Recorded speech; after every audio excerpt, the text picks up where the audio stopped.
9:10, we will open today's meeting of the Planning Regulation Committee. It is round 865.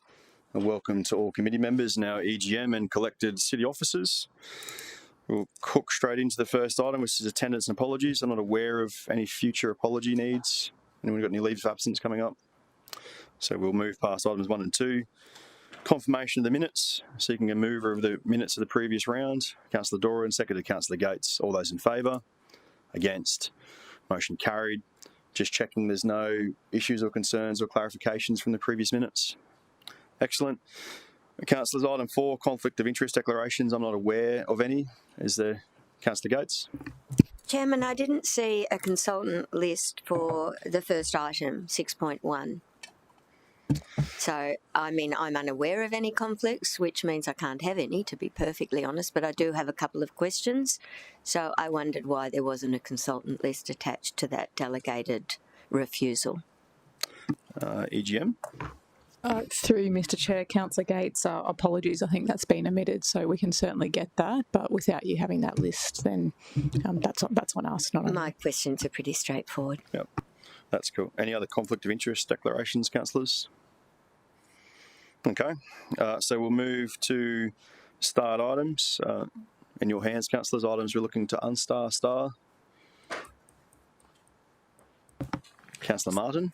Thanks, Chair. 6.2. And I also had a question on the forward planning schedule. Understood. So 5.1 and 6.2. Councillor Gates on 6.1. Anything else? Councillor Fowler? 6.4. Just leave 6.3. Everyone's happy to leave 6.3 starred? Chair, I do have a question on 6.3. Yeah. There we go. Understood. Ding, ding, ding. That's easy. So we'll unstar everything, makes it nice and simple. So then we can jump straight into the start items and kick off with 5.1. Councillor Martin, you had a question? Chair, it was just in relation to the TLPI, Garangabar, however you pronounce that, the TLPI number 13, and just referencing the city website and what's listed, I couldn't correlate the correct TLPI number. So I just wondered if that TLPI listed was correct, whether it was 11, or if that information could be pushed onto the city website. I think Jordana may be able to provide that clarification.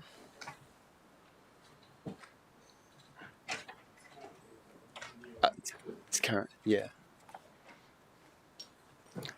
George, did you hear that question? Yeah.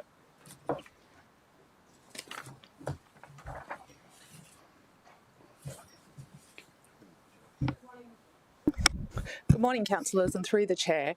The report that will be coming forward will be coming from EH&R, and it's a proposed new TLPI, so that one isn't on the website at the moment.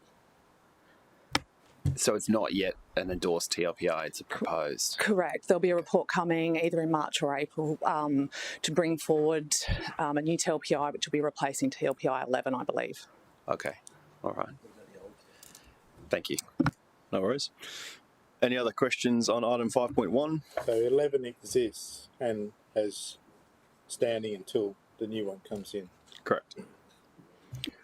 Anything else on item 5.1? Councillor Martin, you happy to move that? Happy to move that, Chair. Move Councillor Martin, seconder. Councillor Young, all those in favour? 5.1 is carried. Councillors, we'll go to 6.1, the special delegation item. Mr. Moran, good morning.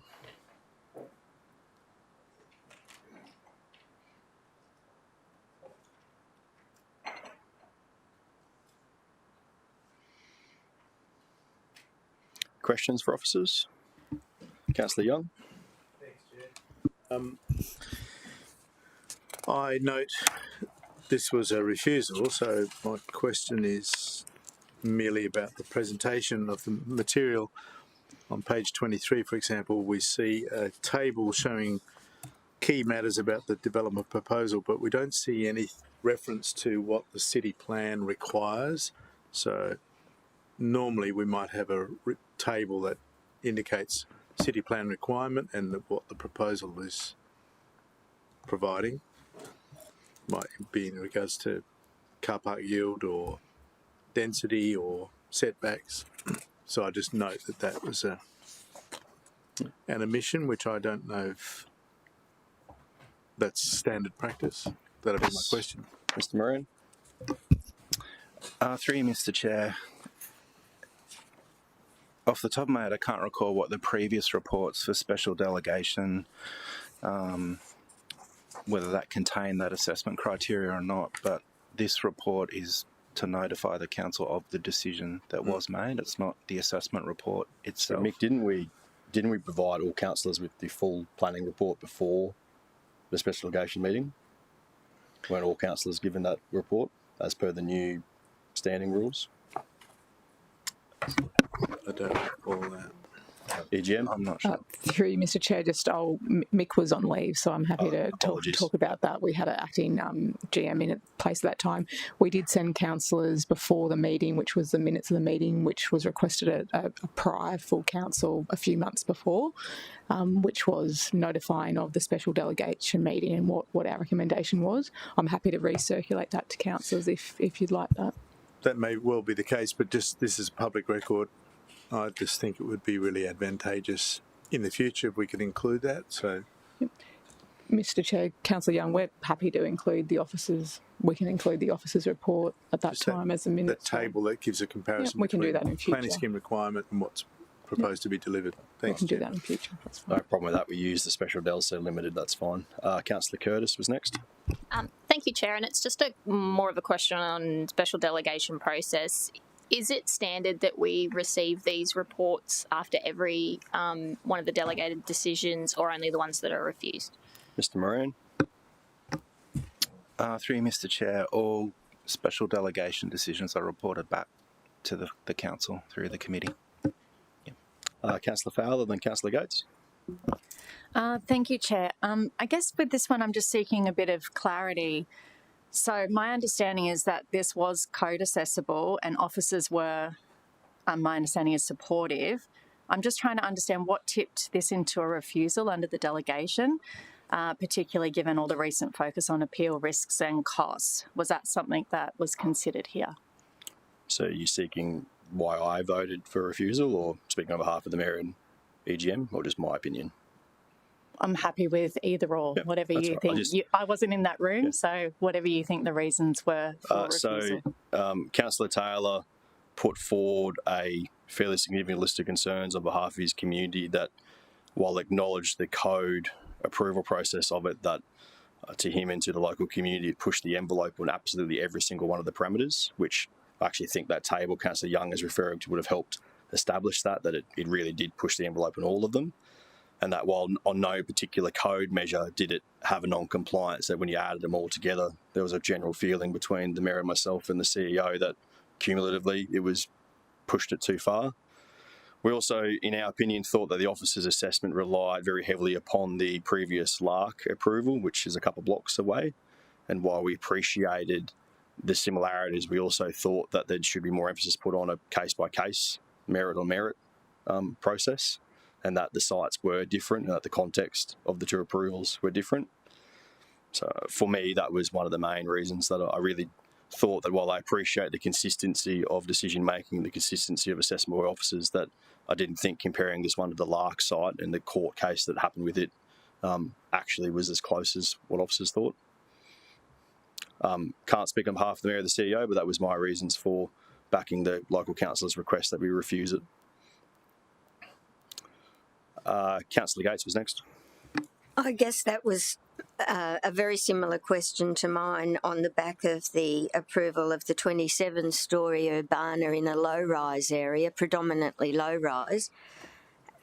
Did it not come into your consideration that this main beach represents a distinct local high-rise character?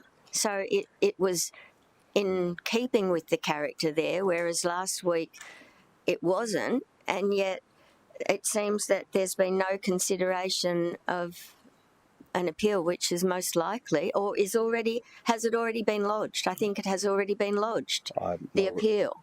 Mr. Moran, can you confirm an appeal has been lodged? Through you, Mr. Chair, yes, an appeal has been lodged. So there's an appeal Councillor, and we're facing I'll legal. answer the question before you get into any more statements, if that's all right. So I'll happy to answer the question. So while Main Beach does have a very distinct character high-rises, those high-rises don't tend to be zero podium setbacks, and the separation between the towers would have been the lowest setback between towers achieved in Main Beach to date. I don't see any comparison at all to the Urbana thing that you're mentioning, that there's different zoning, different density, different areas, but for the intent of Main Beach and its character, which the local council absolutely identified and the local community identified as predominantly high-rise, that comes with the limitation that zero setback podiums and separation between towers that's that close that would have required some of the walls to have been fireproofed during construction, we felt was an overpush. The other distinct character of Main Beach is that it's generally set in a fairly substantial amount of landscaping, and while even new approvals, while they can't give her as much landscaping as some of the old towers, they still make a concerted effort, which I think is demonstrated by the tower next door that's been built to still include fairly significant landscaping to meet that Main Beach intent. This one simply because of the absolute lack of opportunity for landscaping, because it pushed the boundaries on every side, couldn't provide that either. And it was one of my main reasons included in the refusal, was that it didn't meet the intended character of Main Beach. Follow-up question? Well, I guess my focus wasn't that. It was that an appeal has been lodged and that it, in the main, complies with city plan because it's code. That's the difference, that this is code, which would suggest with the officers recommending approval, we're not going to fare too well at appeal, but I'll leave it at that. Councillor Paddison, I think, was next. Thank you. I'm not sure if there's a question to you or to the EGM. So my question is about why we went to delegation, and I appreciate the timing issue. So my understanding is we had limited time to get back on code assessment properly to the EGM through you, Chair. Why were we in a position where we only had days before a decision had to be made? How come we got that tight? And this is a reasonably considerable application to be presented to council, or not be presented to council. What can we expect in future in terms of timing on those, so there is potential for it to come to council? Mick, Alicia, who wants it? Through you, Mr. Chair. So this application was code accessible. The applicant started the decision period when they lodged their response to the information request, and under the Act, the decision had to be made by the 23rd of January. We had no discretion to extend that timeframe. If a decision wasn't made by the 23rd of January, then it would have potentially been a deemed approval. So follow up. So this is something that could very well happen again for this kind of case. If it is a code accessible, because of the restriction of time frame, it does need to go to delegation. Through you, Mr. Chair, the timeframes under the Planning Act, the city sometimes has no discretion over, particularly for code DA. So it is possible that in future we will have decision due dates that fall in between council meeting times. So there's no ability to bring them to committee and council and make a decision within the statutory timeframes. If I may, so I may just not remember it, but I don't remember many of these coming like this, and I don't understand why on this one. And is it because of how it's been, like when it's been dropped with council in terms of the council calendar? Or Mick, I can probably answer that one. Yep. So I made it very clear when I took over as chair of planning I wasn't interested in using special delegation, that it should be limited, absolutely limited. So 3 months out from Christmas time now, we put a much stronger focus on that every application that needs to be decided over Christmas gets on the last planning committee of the year, and we make it clear to applicants that requests for extensions should be granted if we can't in between. So we've limited it down, I think, and Mick might remember off the top of his head, or Alicia might, this may only be the 4th special delegation in 4 years now. Like, we've completely stripped them back to as minimal as possible. It's like that was part of the reason, for example, like with the Alfred one coming to the last full council meeting of the year, so that there could be no special delegation request and that we weren't then holding up the process. The alternative would have been to call a special council meeting, which the Mayor and I did discuss, but he was confident that on this, given the local councillors' very strong input on it, that we were happy to go ahead and do it through special delegation, but we avoid special delegation absolutely as much as possible. And if I can just make sure I'm clear on this, so we can request an extension and they don't have to grant it. Is that accurate? Under code, yes. And did we request an extension? Mick was away, but I can confirm that we did, and the applicant wasn't forthcoming. Through you, Mr. Chair, if I can just add to that, Councillor Patterson, the other path that we have is delegated approval, which we do. So in some instances with codes, we'll do that. I think the difference with this one was the officers and particularly the divisional councillor were at complete opposite ends of what the recommendation was. So Councillor Taylor at that time wasn't willing to say, yes, officers, you can decide that undelegated. So that is why you don't see so many come through, because in some instances we do that. Most of the time it's the officer's position backed. Councillor, if you wouldn't mind, Councillor Martin, Councillor Taylor's jumped in. I guess he's jumped in for this. So did you have something to add or question, Councillor Taylor, or some context you're looking to give? Just to say that this isn't the first time I've been put in the predicament on some of these decisions where it's been a timing. It has happened before where the timing has been a set date, and I've had frustrations of it coming to council. So from my perspective, it's not the first time. Councillor Martin, you were next. Yeah, thanks, Chair. And just to expand on Councillor Patterson's query. So being code, though, and I get that we didn't want to recall council, but don't officers already have full delegation to decide a code, don't they? Didn't officers already have that delegation? So my question is, if they do, is it just a request of the local councillor? If there's a code application that might be contentious, that be kicked up to either council or special? Nick, Alicia? Through you, Mr. Chair. So, yes, Councillor Martin, there are certain officers who do have authority to decide applications. That exists all the time. We use that delegation, I guess,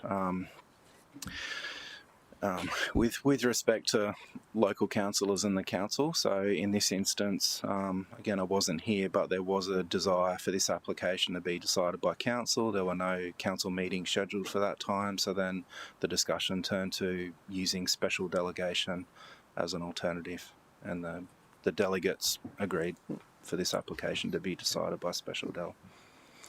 And thank you. And just seeking to understand, was Councillor Taylor able to participate in the meeting of the special del? Yes.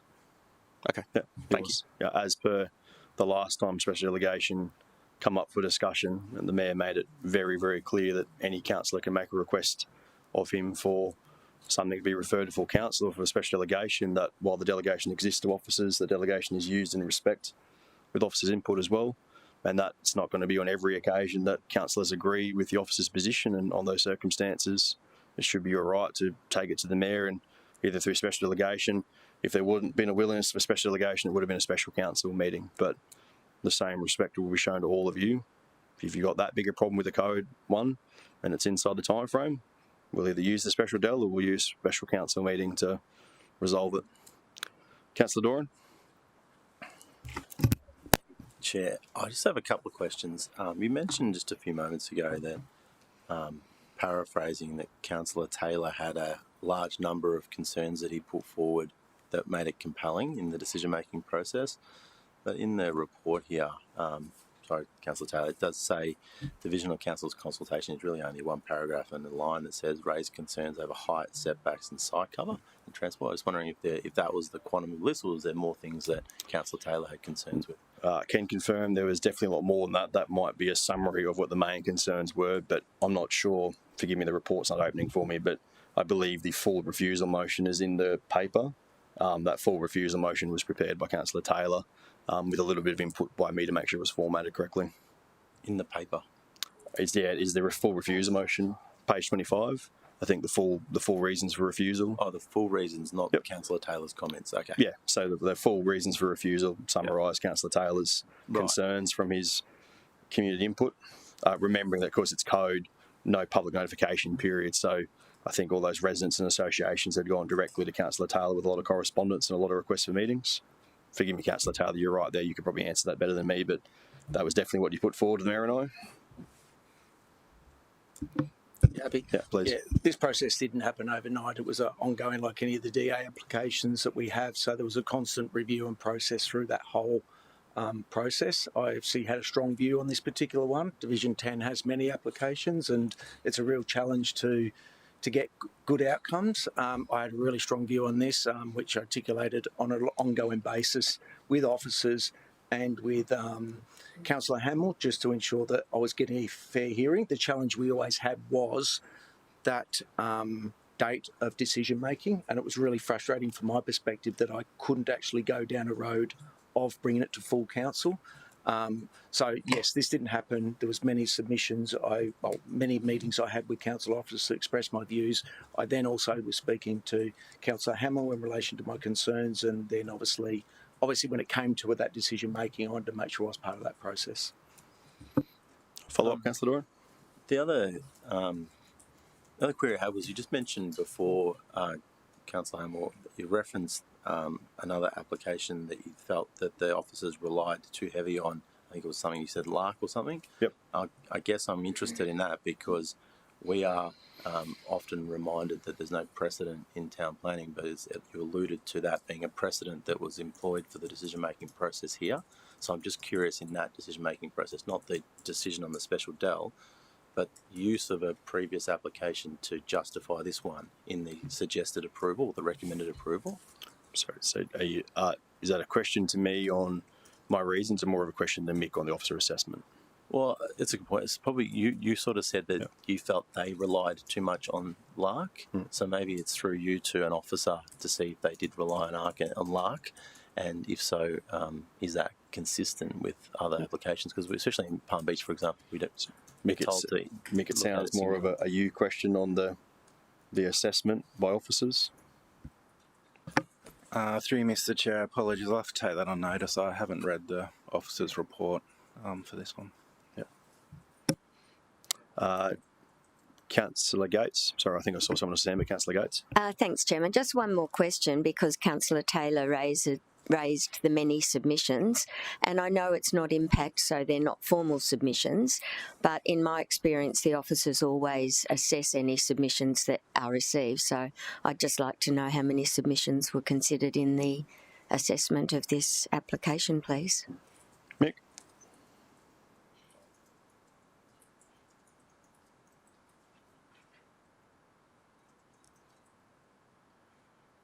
I'll take it on notice. Through you, Mr. Chair, sorry, I'll have to take that on notice. I was just reading the briefing note that was sent to the councillors on the 16th of January. It doesn't have a number, it just had several informal pieces of correspondence were received. Can you confirm that before full council, please, Mick?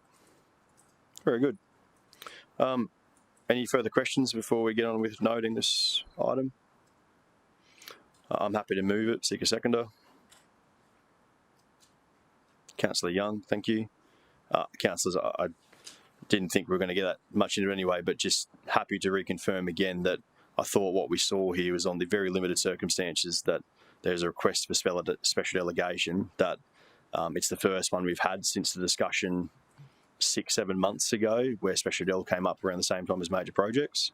The Mayor made it very clear at that meeting, as did I, but especially the Mayor made it very clear that any councillor could make the request to him for any item to come to a special council meeting or for special delegations at that time frame. The Mayor delivered upon that promise here that the divisional councillor would be given that opportunity. The divisional councillor put forward a very strong argument on behalf of his community of the reasons why he didn't feel like this application, which was code, should be supported. It was compelling, and it was supported by the Mayor and myself and the CEO that we would not support the officer position and would instead back a refusal. Fully acknowledge that comes with the appeal risks, but as we know, sometimes it's worth going to appeal to make sure that we get case law to maybe set the standard for something else. The Lark outcome which is in Councillor Taylor's area, was not a great outcome. And while it wasn't built, it's still an approval and still case law that has to be considered. And I am hopeful that through this appeal, we might see a better outcome that gives officers a better leg of standing when it comes to very big tower proposals on 400 square metre sites. Anyone speaking against the motion? In that case, I'll close. We'll take the vote. All those in favour? Against? Carried unanimous. 6.2.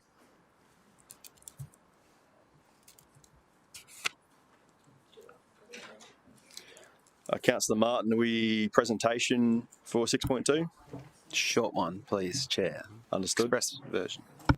Yep.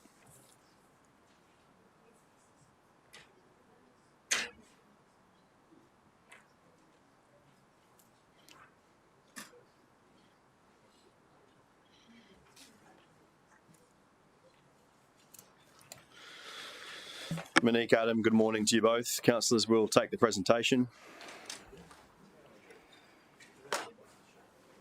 Through the Chair, item 6.2 is an other change application to the development permit for a material change of use for 125 interchangeable units to be used for either multiple dwellings or short-term accommodation, and a commercial tenancy for food and drink outlet, shop or office.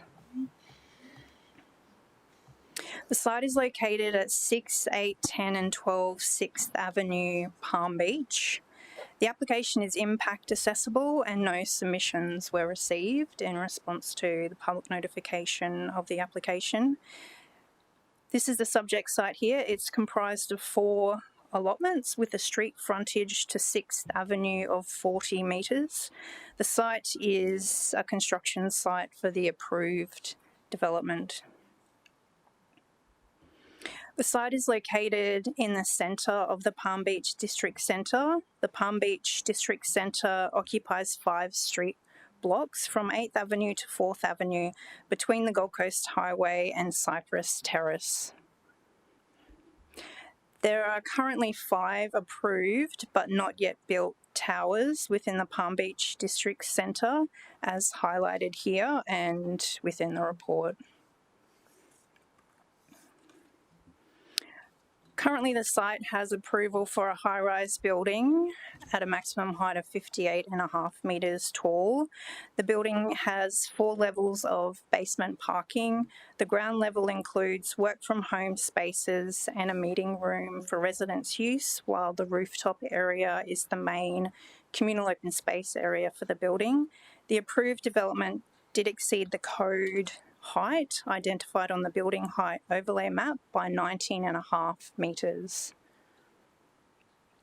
These next slides show the side-by-side comparison of the approved built form outcome and the proposed other change design.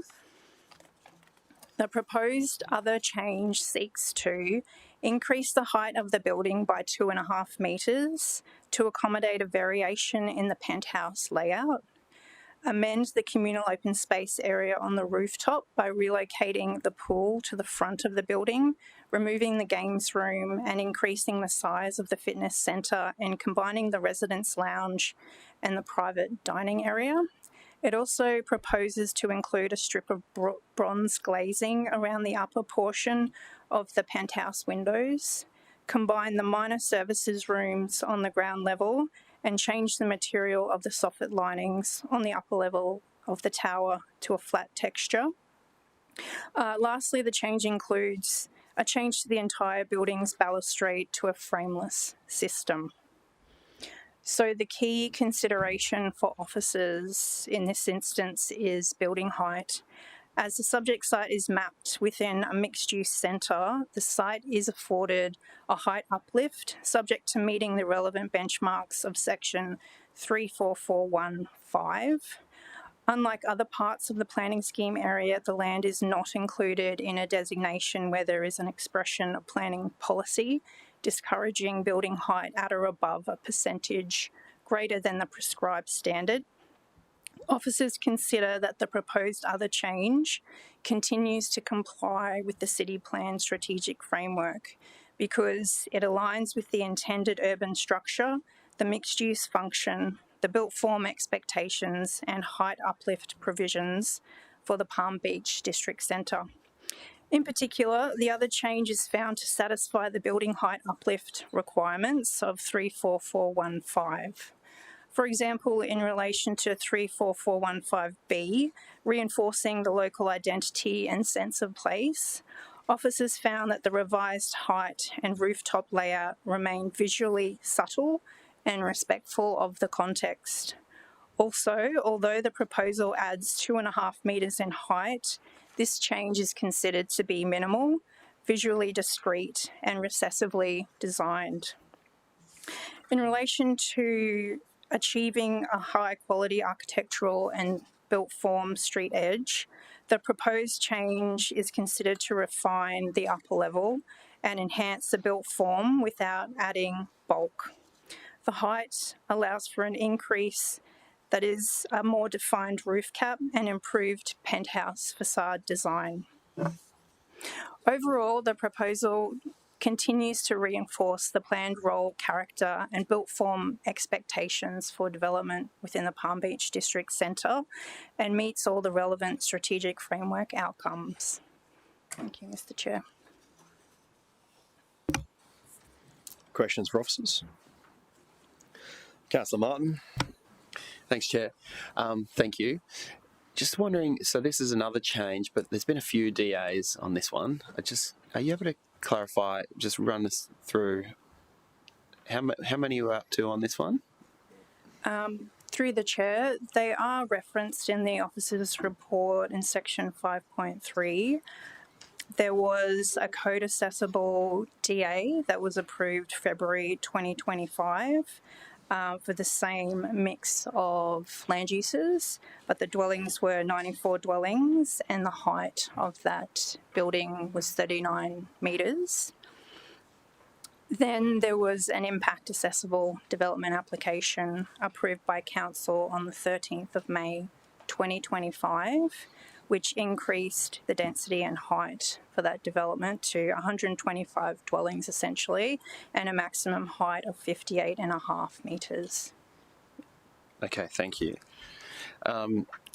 So no change to density or anything, it's just the penthouse increase in height, and you mentioned some other elements.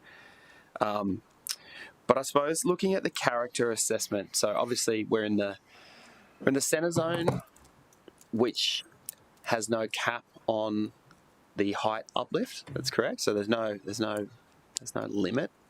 Through the Chair, that's correct. So I suppose I'm just really interested in, obviously we've had a few DAs where height has increased, and without a cap on uplift, essentially the only, I suppose, handbrake of height is the uplift test around local character and identity. Would you agree with, that's really the test of maximum height that we could have in the centre zone is local character and identity and sense of place? Through the Chair, there are a number of provisions in the strategic framework that talk to the planned development in the centre zones, not just that particular section that talks to height. So I'm just, thank you, but I guess, reading the report, this is the new highest, this is the tallest tower, would be the tallest tower in Palm Beach. So I'm just trying to understand if the cap is unlimited, how tall is too tall? Essentially reflecting the local character and sense of place. Because if this becomes the tallest, how is that how is that being reinforced if this essentially is an outlier, it's the tallest? Nick, want to have a crack at that rather hypothetical question, but have a crack? I think it's pretty real, Chair. In my opinion, there's nothing in the city plan that says this is the absolute tallest height you can achieve in Palm Beach. Each DA does have to be assessed. At the moment, you can see on the screen the image on the right. That's what we're what we've assessed and recommended for approval. We say that complies with the strategic framework, but I can't answer what some future application might be and whether or not that would comply with the city plan or not. Okay, thank you. Follow up. Just one more, Chair. Interested in that Safite treatment, the Reckley texture, because I think, and it's obviously through the excellent standard of appearance, officers in the previous application had, through whether it was the applicant, but essentially we'd secured, high quality finishes. I am a little concerned with that's now being removed, the textured concrete facade treatment, and I think it's replaced with just paint or a stippled paint. I suppose, how would that treatment, just flat paint, continue to secure that excellent standard of appearance versus the previous, architectural concrete stone that was textured? Through the chair, it is explained in the officer's report why the applicant has chosen to remove that part of the material palette. What they have said to us is that the applicant identified a design constraint whereby the Reckley grooves do have the potential to corrode over time, causing structural and visual issues. So that was something that the applicant put to our architectural experts as a reason why they've chosen to remove that. But in its place, they have included a bronze glazing around the upper portion of the penthouse units to improve the visual outcome of the end product. Mr. Chair. Okay, thank you. Any other questions, councillors? Seek a mover for the item. Oh, sorry, question, Councillor Patterson.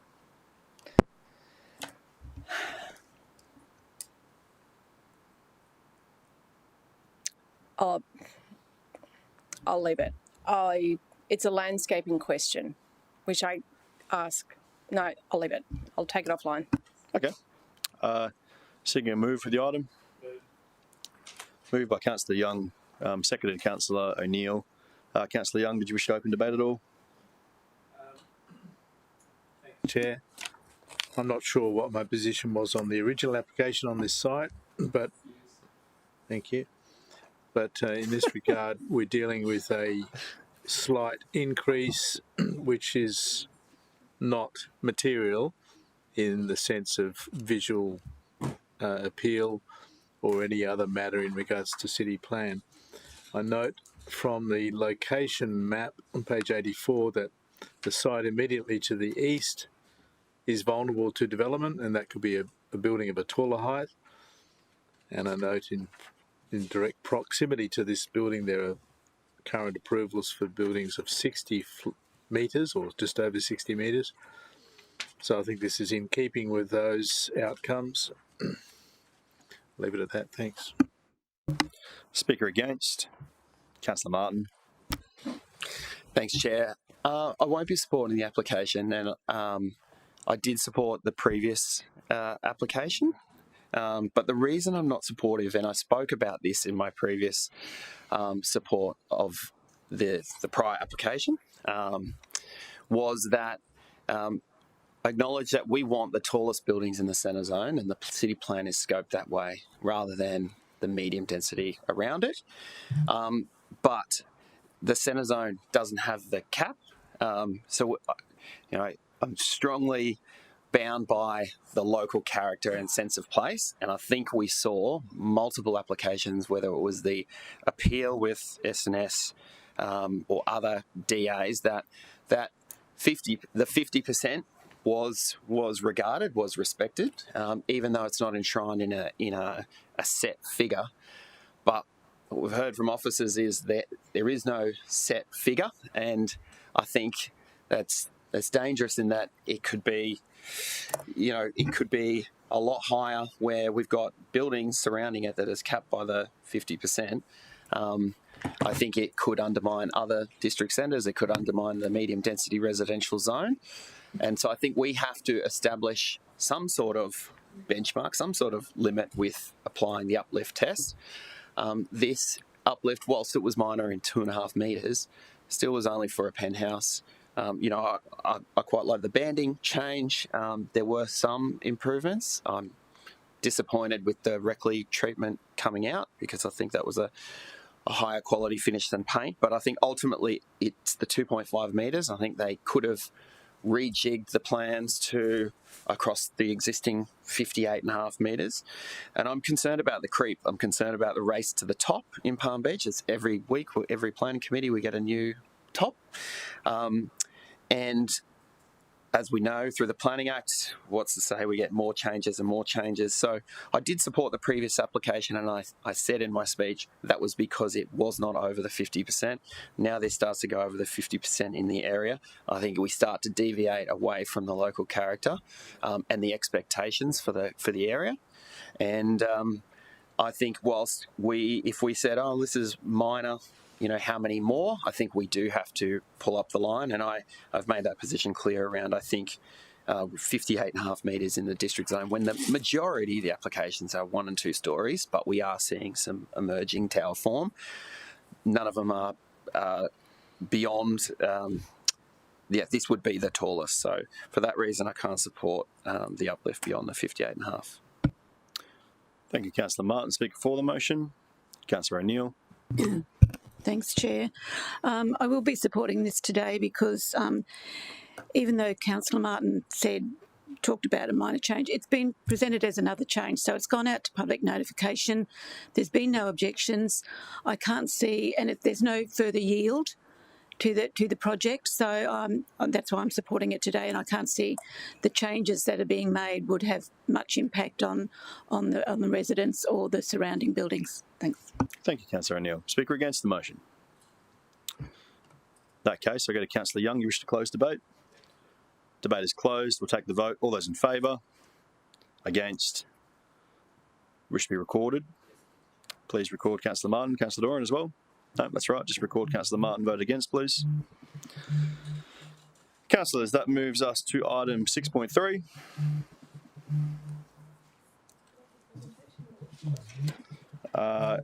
Councillor Martin, I think you had the questions on 6.3. That's cool. There's a presentation. Do you want to press? Yes, please. Presentation. The presentation. Cool.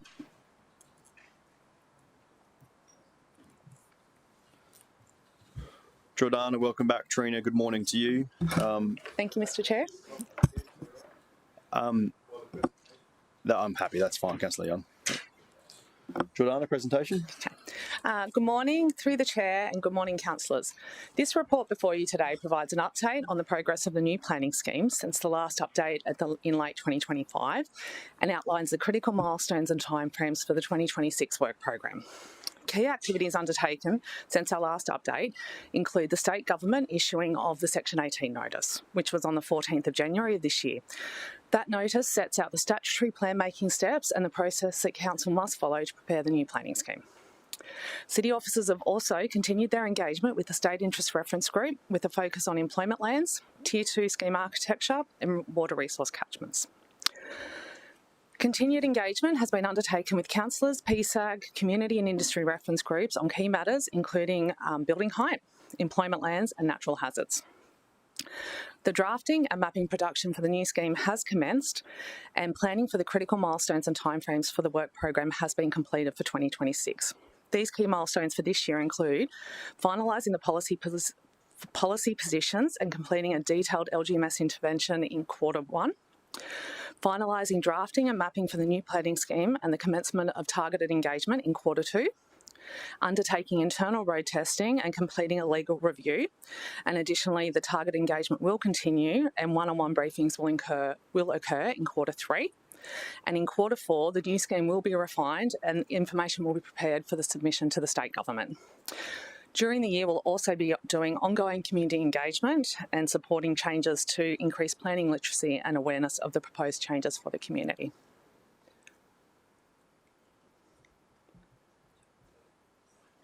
Sorry, that's it. Sorry. Sorry. Councillor Martin, you want to shoot your question first? Yeah, thanks, Chair. I think we've touched on it before, but I'm interested in, and I know you have the working group with the state planning working group, but I'm just interested in when we will be bringing our local state MPs in on a first look and I think there was discussion around perhaps getting them in, but I'm just really keen to make sure we do that and that we don't. Obviously, everyone's working towards what happened last time. That doesn't happen. So, I acknowledge that there's the government is part of that working group, but just seeing how this new government really listen to local MPs, just making sure that we have an opportunity to do that before we get too far. George? Through the Chair, that's part of the program that we do have for this year and part of our engagement strategy that we do want to consult and engage with our local MPs. So that's already on our radar. Yeah. Could I ask when will that? Is that on the plan? Is that on the timeline? Do you know no, it's not on the timeline, but it would be during that targeting engagement when we have some detail to be able to present to them. Do you have a feeling, Councillor Martin, there's a need to be going out earlier than that for an early engagement with them to get some of their early thoughts? I do. I think the more fingerprints on this, the better, as early as possible. And now we're I'd hate for us to leave it too late and derail the plan. So I think it would be best to go earlier and have it enshrined in our timeline. So if it was supported by committee, I'd be keen for us to have officers go away and try and identify a time to get it in there. I don't have words because I was interested to see where it was. George, Trina, thoughts on adding that into the program and when the timing would be? Through the Chair, happy to add it to the program. As I said, it's already part of what we were planning on scheduling. Timing-wise, we can do it earlier. We could bring it forward and do it within the first quarter and work with our state members to look into meetings to start briefing them up. Yep. Councillor Martin, did you have a follow-up? Did you have a follow-up? No, Chair, but I'd just like to move an amendment to the motion when it's time. Understood. Councillor Gates was next and Councillor Doran. Thanks, Chairman. And my question was a little similar in that in regard to 6.2, it's 3, isn't it, and 6.4 today. Have we had a conversation, or the officers had a conversation with the state about the population projections and housing supply targets, given they were the former government's targets, I presume, and also given that there's a census in August of this year? I'm just a little troubled that we're leaping ahead before we've got the accurate statistics. Through the Chair, there has been discussions with the LGMS which has been presented to the state. There's also been discussions, because at the moment we have the regional plan which sets those targets. There is a review planned of that, but until we have more detail, the targets are the targets that are set in the regional plan at this point in time. George, am I correct?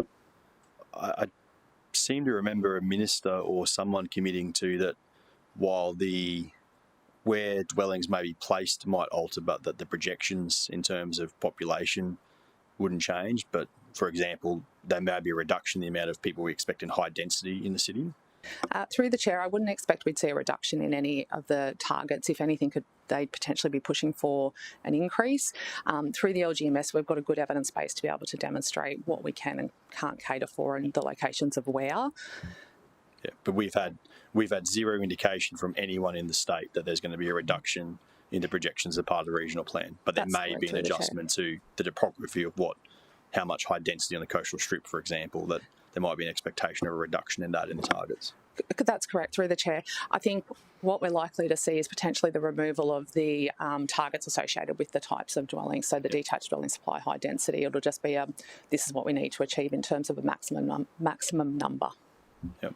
And I think, George, I know you've in close contact with the other local governments that are kind of in a similar process to us, but I think that's the same feedback they've received, is that the actual population projection won't go down, but they're kind of putting it back on local government a little bit more to decide what dwellings suit their city in the right locations. Through the Chair, as far as I'm aware, that's the case. Yep.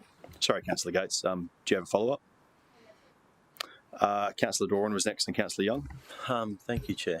5.2.3 has the policy area updates and has them all at either off track or at risk.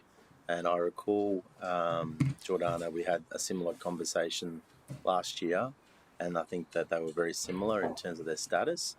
This provides me with some concern over delivery of the timeline, or the timeline might be a bit tight. And I know the commentary says we could get it back on track, but could you give us some context as to some of the pressures on delivering good outcomes rather than just meeting the timeline? Yeah, through the chair, we definitely do have some areas that are at risk and also some that are off track, and they do represent a risk to us meeting the timeline. What we've seen is the drafting timeframes that we have been compressed to enable the policy to continue working through. So we are trying to be as agile and pivot as much as we can to try and bring those policy areas up to where they need to be, as well as proactively starting to draft content based on what we think the outcome's going to be to try and meet these timeframes. So drafting, sorry, Chair, to follow up on that. Drafting, you mentioned, as one of my second question was, you mentioned in the presentation that drafting has already begun, but I know we haven't yet endorsed the LGMS, but you're saying that you're anticipating where these policy areas are going to get to in the drafting? Through the chair, that is correct. Do you want to give a little bit more context to that, George, of what kind of areas you've been able to start drafting on that aren't I mean, they're all critical, but what you've actually started drafting on and kind of work that looks like that's the fairly mundane and benign stuff? Through the chair, that is correct. We are drafting on policy positions that we don't believe we need to bring to council, but we are also working with our policy areas to start thinking about what that drafting looks like, noting that if there are changes when it goes to reference groups or to councillors, that will need to be amended. Is that normal, like to be preemptively drafting the city plan before you get some of these policy positions by their respective teams? Through the chair, no, not technically. Ideally, we'd have all the policy positions resolved, but we're working with the timeframes and pivoting and being as agile as we can to try and ensure that we are getting a good quality planning scheme whilst also doing it in a tight timeframe to be able to get housing supply into the city. I guess that's my last question through you, Chair, is that you mentioned the word tight timeframe 3 times, maybe 4 times now, and I know that it is, and the Chair's going to frown at me when I ask this question, but can you give us some confidence that we're getting good, sound, the best practice policy work rather than getting good work, which is, I'm not reflecting on the word, good work that's aligned to a projected timeline we're trying to meet? I mean, to give some context, I prefer an outstanding outcome that is a bit late rather than a good outcome that's on time. Through the chair, at the moment, we're monitoring everything on a week-by-week basis. We're having project scrums. We are looking at how these policy areas are integrating, and as we move forward, we'll then have to keep reevaluating and reviewing how the drafting is commencing and progressing to ensure that we do give you an outstanding planning scheme. We obviously don't want to have a scheme that when it first commences is out of date or not workable. Yeah. And so the next update, Chair, is it every month or every quarter on this one? Every month, yeah. So to tie Jordana to an outcome here, when should we start to see some of these on track instead of off track and at risk? Through the chair, if we get to the next month and they're off track, then it certainly has an impact on our timelines. Okay. Thank you. Thanks, Chair. Sorry, I did see other hands, but I'm not sure who it was. Councillor Young, sorry. Councillor Young next. Thanks, Chair. My question's related to exactly the same topic as Councillor Doran, those outstanding policy areas. And noting the tight time frame, I was also concerned about when we're going to see these fall into place. And I was going to ask if we could have a report about them specifically in the next month, at the next meeting, which it seems will happen. Is that right? Thanks, Jim. Councillor Gates? Sorry, my question, I had my hand up. I had a question too about the potential timeframes to resolve the issues that are off track and at risk, but we don't really know, do we? Thank you. I guess my feeling is, if you'll allow me a comment, is that we want this planning scheme to really be right. So what is crucial is that we get it right, not that we get it done quickly.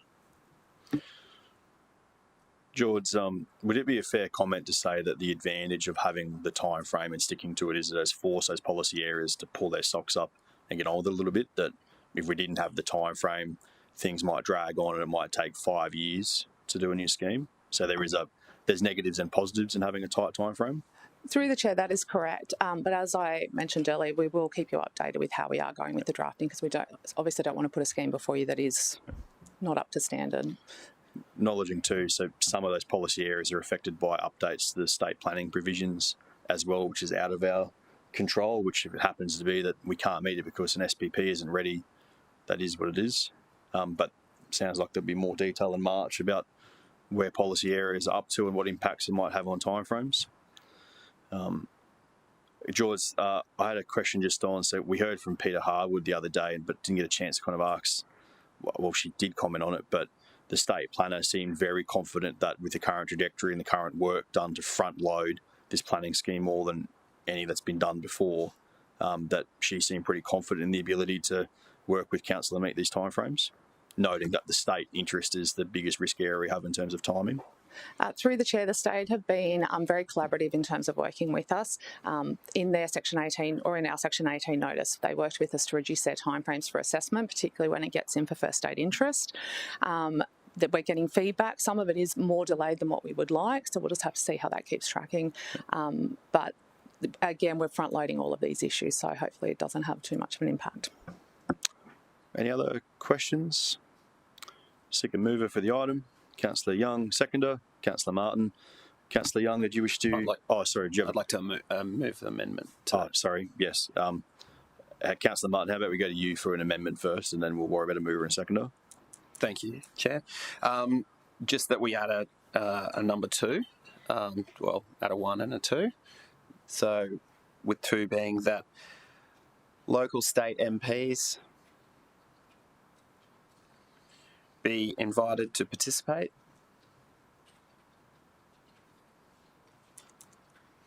in an early briefing session along with divisional councillors.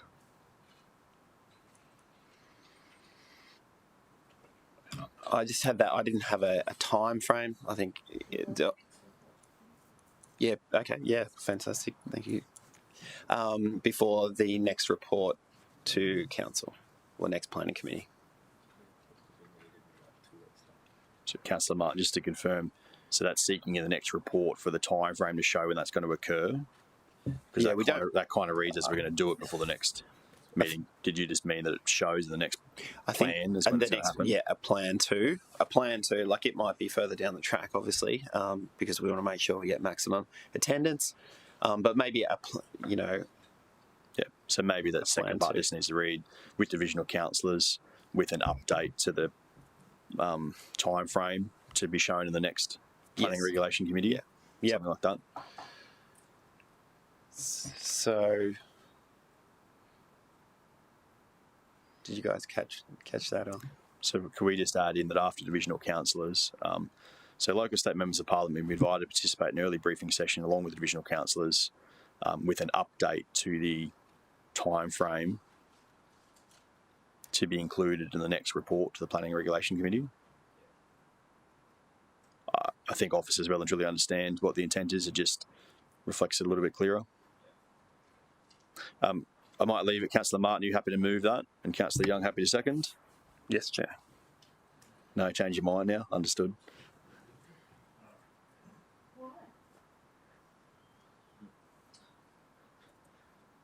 Councillor Martin moves it. Seeking a seconder. Councillor Gates is happy to second it. Councillor Martin, is open debate.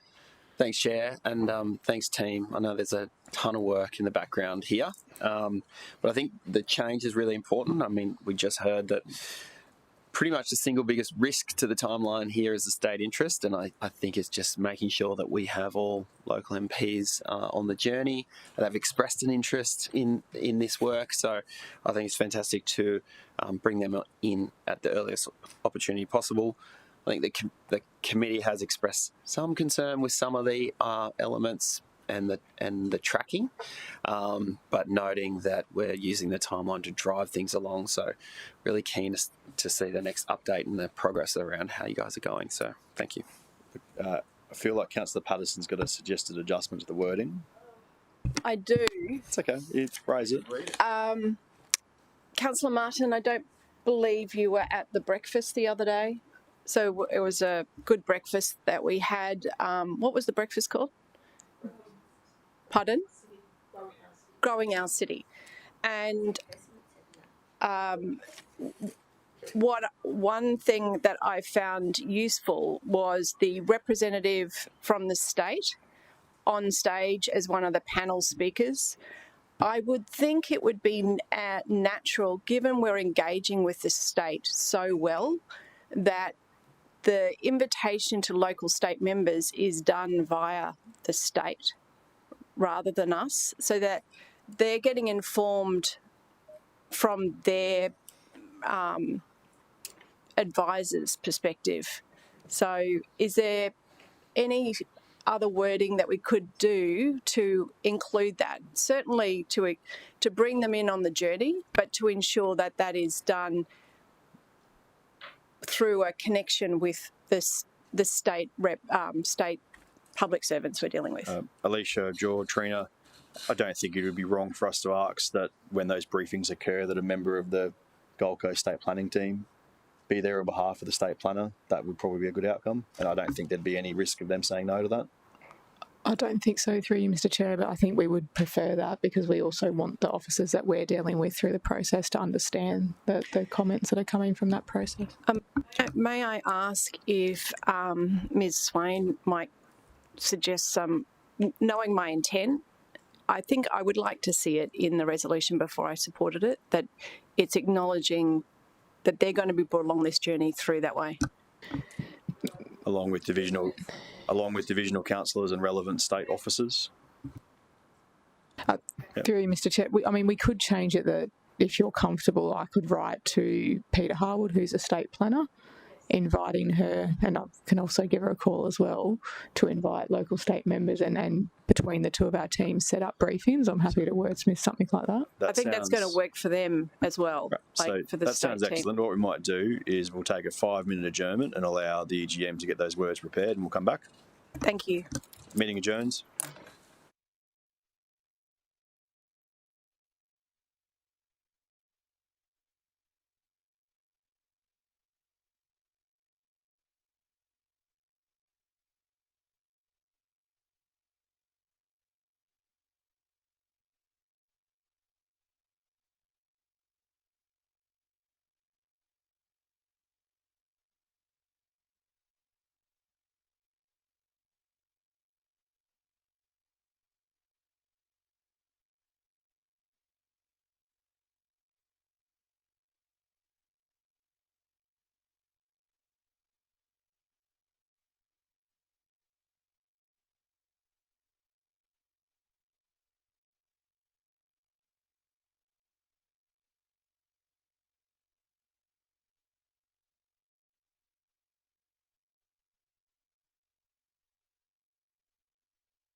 Councillors, the meeting is resumed at 10:22. We have taken that break to get some assistance from the EGM to wordsmith up a number 2. Councillor Martin, I'll just check you're happy for those to be your updated words. Chair, I guess my intent, where it says organised briefings, my intent was that we have, all the relevant bodies in a room, like our briefing rather than, micro briefings of pockets. But I guess I'm not opposed if someone can't attend one. But I'm conscious of also setting you guys up, the team up for a lot of meetings. If we maybe just change it to organise a briefing. Yeah, okay. Would you consider changing local to relevant? So how about we might be led on that, like when we actually get out to reaching out to state MPs, we'll see what their availability is. If we can do it in 1 or 2 sessions would be excellent, but I acknowledge that state MPs are all over the place just as much as us. So we'll try and herd those cats and get them into 1 or 2 briefings, but we'll see how we go. But the intent is to make sure that state MPs get an early briefing and early input into this before we get too much further down the track. Is that correct, Councillor Martin? Yeah, I agree. And Chair, Councillor Doran just contributed something, just where we've got local state members, perhaps that should be either relevant or Gold Coast state members. Gold Coast state MPs. Yeah. And Gold Coast state members of Parliament. Councillor O'Neill with a question. Probably through you too, Jordana. Are you aware that any of the state MPs or even the cabinet ministers have had any briefings on to date? Through the chair, I'm not aware of any that have to date. That doesn't mean that the state aren't briefing them, but there certainly hasn't been any from us and we haven't been advised otherwise. Okay, so just to confirm, Councillor Martin, you happy with those words now? Thanks, Chair. Yep. Councillor Gates, happy to second still? Sure. Did you need to add anything else, Councillor Martin? Are we good to go? No, good to go. Anyone vehemently wish to speak against it? In that case, we'll close debate, take the vote. All those in favour? Against? Motion carried, unanimous. That takes us to item 6.4, request for endorsement of the LGMS. Mr. Chair, just while Lauren and Rowena are walking out, Councillor Young, I just wanted to quickly go back to the more detailed reports on the off-track items from before. The agendas, we just asked, the agenda closes on Friday, so if committee's comfortable, we can get those done, but might just send them through to you more detailed the week before committee, so they're fresh, and then we can include them in the minutes if you're comfortable. So the next briefing is in March, or the next committee meeting, and there'll be a paper on the planning scheme. So there'll be one in April? There will be. Well, that'll be fine. Yep, okay, thank you. Yeah. Okay. Rowena, Lauren, good morning to you both as well. Presentation. Thank you, Mr. Chair. Good morning, councillors. Today, this item is seeking endorsement of the Local Growth Management Strategy, or the LGMS.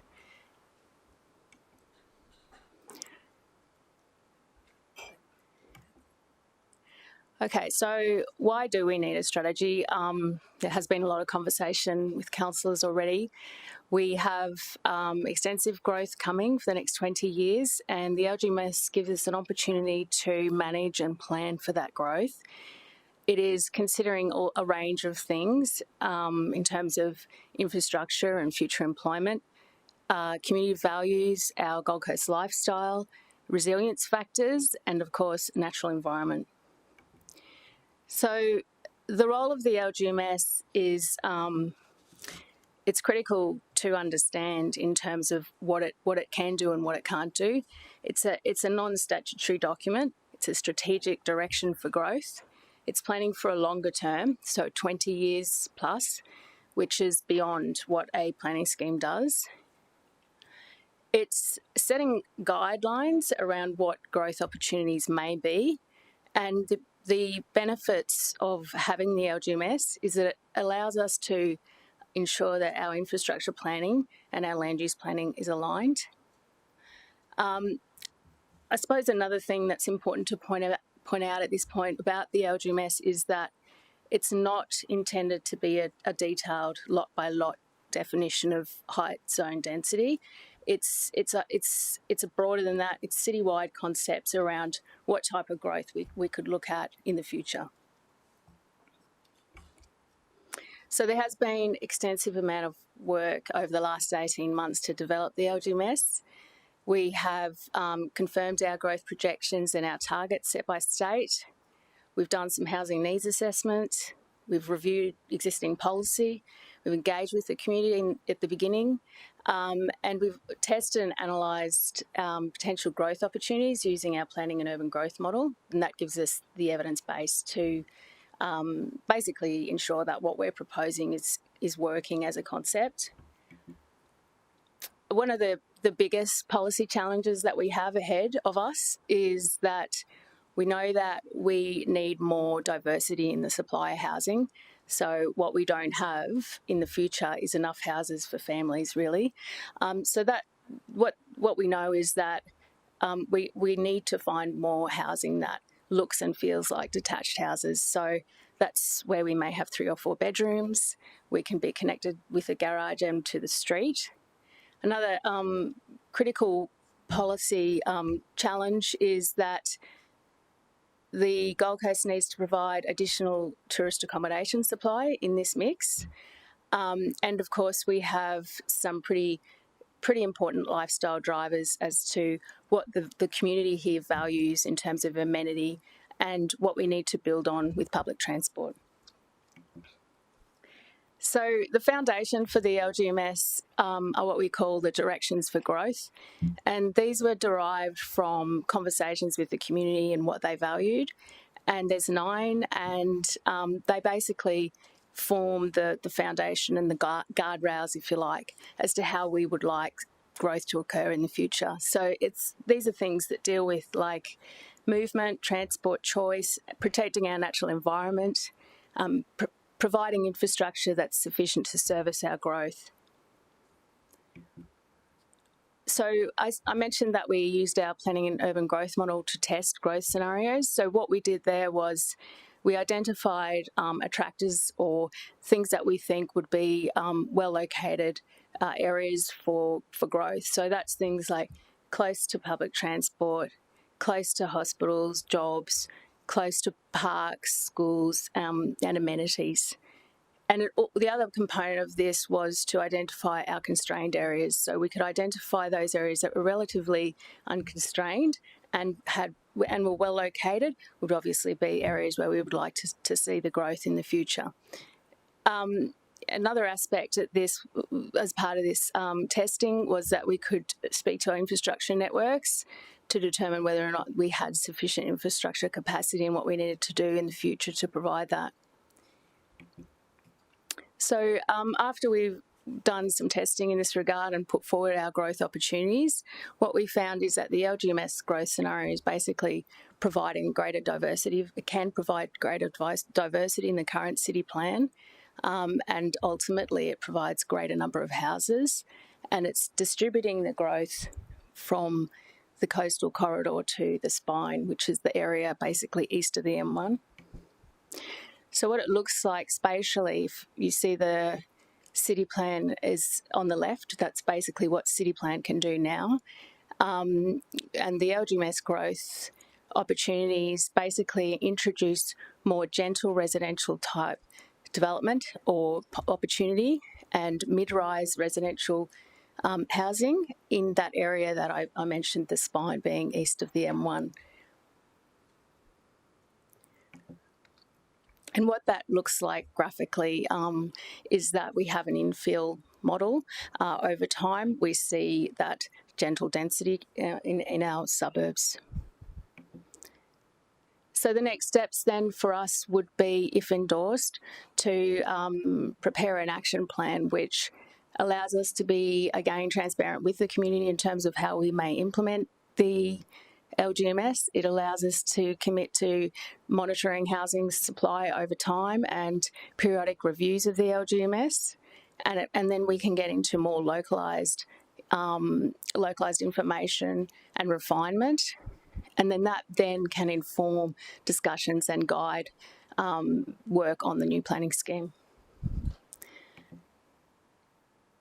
So we have Rachel through the chair, if it's okay, if she can speak to this slide around community engagement over the next 12 months.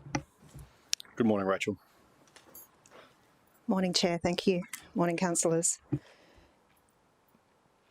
Following council endorsement of the Community Engagement Framework in late 2025, plans were made to transition engagement for planning projects to the Community Engagement team, my team. Prior to this, the planning team delivered comprehensive community engagement through the Urban Change Readiness campaign, and in order to develop the directions for growth that underpin the LGMS, and we acted in an advisory role through that process. Since the transition, the community engagement team have been working on developing a strategic approach to deliver community engagement for the LGMS through to the new planning scheme, pending council endorsement. Given the complexity of the subject matter and the long-term nature of the deliverables, a phased approach has been planned, and to consider the views of the community along the way. Initially, this means sharing with community the fundamentals for how and why we must plan for growth in the long term, and how their input help determine the guide that we have before us to do that. In phase 2, we would move the conversation towards the NPS bit by bit, as we explained these different concepts with community and had conversations with them about what it means. Engagement will include division-specific messaging, resources and activities in consultation with councillors, and this would be an always-on approach. The phased approach means that it's always on for us, in that we are taking in community feedback and addressing that feedback in a constant feedback loop. This is so that we can build trust in the project and the process, and adjust messaging and information when we determine that's what the community needs. I'll hand back over to you, Ray.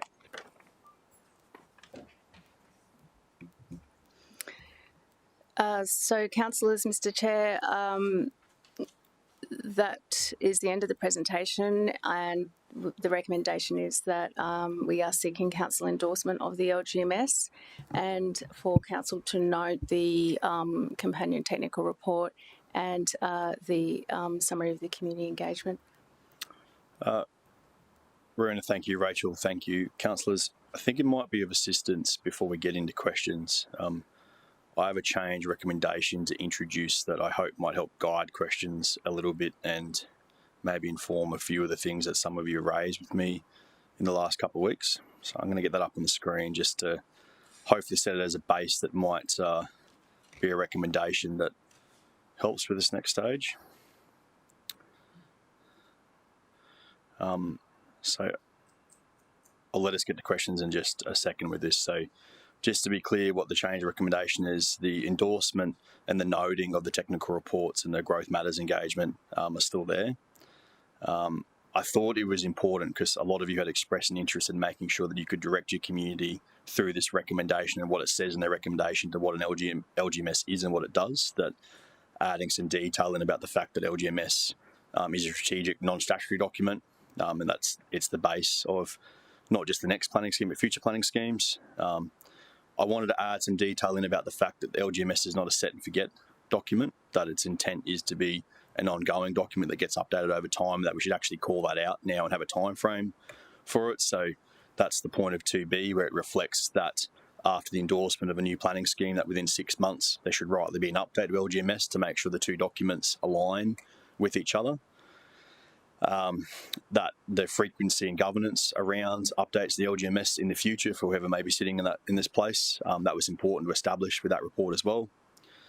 Number 3, that again, I know you are all aware of this, but this was more for your communities to make the point that the next phase in this process is the statutory process, the new planning scheme, and that's the chance where communities and councillors will have the greatest feedback at that more granular level on those division-specific matters. Number 4, I think it really had to be called out in the recommendation, is that there is a phased delivery approach to a comprehensive engagement and communications plan, Rachel has only touched on a little bit of it today. I know some of you all received an email last Friday with a little bit more detail of what is coming. And upon hopeful endorsement, there's a lot more detail to follow on with that. Just reflecting on Rachel's main comments that that'll be created in consultation with councillors, that we can bespoke that to help you with that conversation. The final part, so number 5 remains as per the original recommendation, but I just think it would be good governance if there's a register of all those changes that anyone can request at any time. That's just a good thing. And number 6 is very simple. I just wanted to take the opportunity in black and white in the recommendation to acknowledge and thank officers and consultants who I think you can all understand have been very invested in this process and quite passionate about it, and that hopefully today is a significant milestone point for them in the next phase of the process. Thank you, Councillor Young. We'll go to questions now before we get into debate. So questions, Councillor Gates. Could I just ask that we get a printout of that right now? Yeah, so that it's a very significant change, and I'd like to have the opportunity to read it thoroughly, please. I agree with that. Is that something we can do relatively quickly? So while we get that printed, we'll jump into questions. But yes, Councillor Gates, we won't get to debate proper until you've had a chance to read the change recommendation in front of you. So questions for officers? I've been too effective with the change recommendation, apparently. Councillor Martin, question? Chair, yeah, just on one and A and B. We've also got A and B that we're noting the local growth management strategy, and we're noting the growth matters, but one being endorsement. It's non-statutory, just seeking to understand why that's not noted as well. That's endorsing. Yep. Very simply, because the head of power for officers to continue work is with an endorsement. When we note something, it normally means that we're not going to do further work, hence why A and B are note, because there's no further work to be done on the technical report or the growth matters engagement. But on number 1, on LGMS, there's definitely more work to be done. So officers need that head of power, and endorsing it does that. Councillor Doran. Thank you, Chair. So I want to make it really clear that I don't support all of the suggestions within the LGMS. I accept that there's a lot of work that's gone into it. I'll get to my question. I'm not arguing with facts, because I know that's something that we're not allowed to do. But in the division directions paper with regards to movement and choice, there's no references to any car. There's no reference to a car in anywhere. So I want to be confident that the LGMS is also anticipating vehicle movements, not just a shift in mode as it refers to in terms of walking, riding a bike, micromobility and public transport. Rowena, is Mr. Prasser here to answer in terms of the transport strategy and its input in LGMS? Also, 5.9.4 says growth inventions. I'm assuming that's interventions as the headline.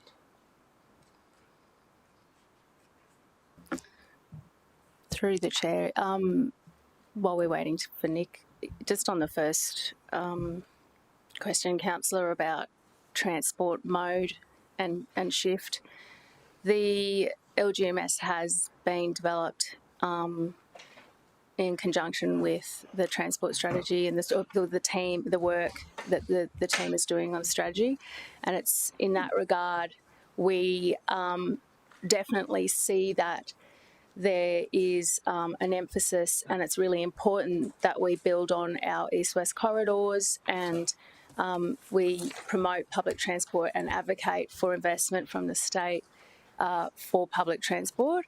But we understand that the transport infrastructure will be something that we continue to build on over time and aspire for. As we continue to refine our growth opportunities, a lot of the sequencing will be around the available infrastructure. With regards to your second point, Councillor, thank you for the pointing out that the typo. You're correct. So it appears that Mr. Prasser isn't here. I must have misunderstood that. So probably a little bit difficult for Rowena or anyone else to give much more colour to the transport strategy and how it connects with LGMS, but we might be able to get Mr. Prasser to provide a response to all councillors before full council on what in the transport strategy talks to cars and the planning around that mode of transport. On page number 9 of the LGMS, it has a section called Balancing Growth Across the City. It says in the first paragraph, a recent review shows it meets overall housing targets but needs greater diversity and balance. That's in reference to the current city plan. So can we just get it confirmed that the targets that are required that we're looking to meet in terms of the city plan, and for a reminder, it's about population of 1 million and about another 180,000 dwellings, is actually able to be satisfied under the current provisions of the city plan? Yes, through the chair, I'm finding it very hard to hear you. Sorry, but I understand. I heard that question. The city plan does provide enough housing, but we know that it's very it's one type of housing, and we need to provide a greater diversity, as I mentioned. So a lot of our future housing supply is in the coast, high density, high rise. Yeah, I accept that, but I think when we're looking at the growth, and the question was because a lot of this is around we need to make some changes to certain areas around your community to satisfy the growth, but just wanted it clear that it actually can be satisfied under the current city plan. So this is a choice, not so much a need. But with relation to the document that talks to the census statistics of 2021, talks to about a 2.5% increase in population in the preceding 5 years from 2016 to 2021, and it currently, as on the screen a few moments ago, had a population of 622. I think the last time we got a report it was 675. So obviously the census, as Councillor Gates indicated, is due in August this year. Can you give us any information around what that population increase has been, and noting we haven't had a census yet, but I'm sure the city has some statistics, how that growth has occurred since the end of the last census and to today?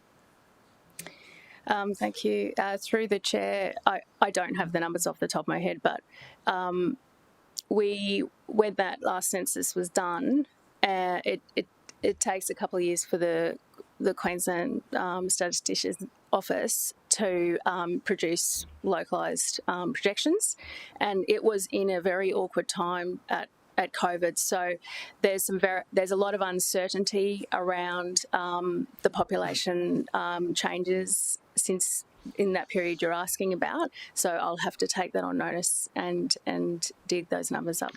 Thank you. I guess that's relevant because we're looking to hit some targets here, and I know they're only targets in a point in time, but if we don't know where we are as of today, it's probably, you could end up be overcooking sort of some of the density that is proposed here, and I think that that's relevant when we're looking at this, and so it's logical that that's probably something we should have.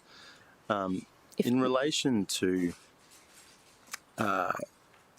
things in the LGMS around corridors, as an example, corridors in terms of major transport corridors. As of today, there's been no announcement from the state government as to what the replacement or replacements for the light rail from Burleigh to the airport. We've heard rumours, I'm sure lots of people have. So I guess the question about the transport corridors, it relates to corridors and the growth around corridors as is outlined in the LGMS. How are you able to sort of provide that intention, yes, but the granular level that is here and expected when we don't actually know what the state government's planning in relation to those timings for East-West and also what maybe or might not happen down south? Yes, through the chair, that's an excellent question because it is a challenge. What our assumptions are based on the fact that in that corridor that you've mentioned, we will have some form of high frequency transport. So because this is a strategic long-term document, one of the critical components, and it relates to your previous point, is that we monitor our housing supply, we monitor policy, and it gets periodically reviewed. So if we do, as we see investment from state in certain areas, we can then respond accordingly. But today, we've based it on the best assumptions that we have, knowing what we do at this time. My last question relates to the phrase of gentle residential, or gentle residential, gentle density as it's sometimes referred to here. It says evidence-based. I'm now on page 377 of the agenda, but page 39 of the report. It says initial LGMS testing indicates that reducing minimum lot sizes to 400 could deliver additional detached houses, though it falls well short of the total demand. And then it goes on to say considerations at less than 400. I note that this was discussed with councillors in a workshop, but it wasn't arrived at in terms of position, but it's in the document. If it is about housing choice, as my first question alluded to in relation to the city plan can satisfy our targets already, so if it's about a variety of choice, why are we potentially looking at 300 as opposed to 400 because it provides more, when the logic is we just want choice, not supply? Because 300 could have a materially different impact on the communities out in the suburbs than 400, as an example, which is our current corner lot minimums. Thank you. Through the chair, it's because the standard traditional suburban lot is usually around 600 metres squared, so that effectively would allow for block splitting. And if designed well in appropriate places where the housing supply may be older, it is an opportunity for us to investigate creating smaller lots, and that would have to be work that is part of that detailed discussion around the planning scheme and local investigation of areas and precincts and further work. Have I answered the question? You answered the question. I might not be entirely on board with the answer, but you did certainly answer the question. I guess that's where the contradiction for me is. If it's about supply or choice, the argument is that it's choice, not supply, because we can meet supply. But that reference over the size refers more to, well, 400 doesn't give us enough lots, so let's go to 3. Chair, I don't have any other questions, but just to tie up those questions, I feel like there's still some loose ends in a report that's looking for endorsement today as it relates to those matters. Thank you. Councillor Gates, questions for officers? Yeah, if I may, through you, Chair. The officers are aware that I still had concerns based on a meeting last Friday week, and my understanding that the mapping is still being refined.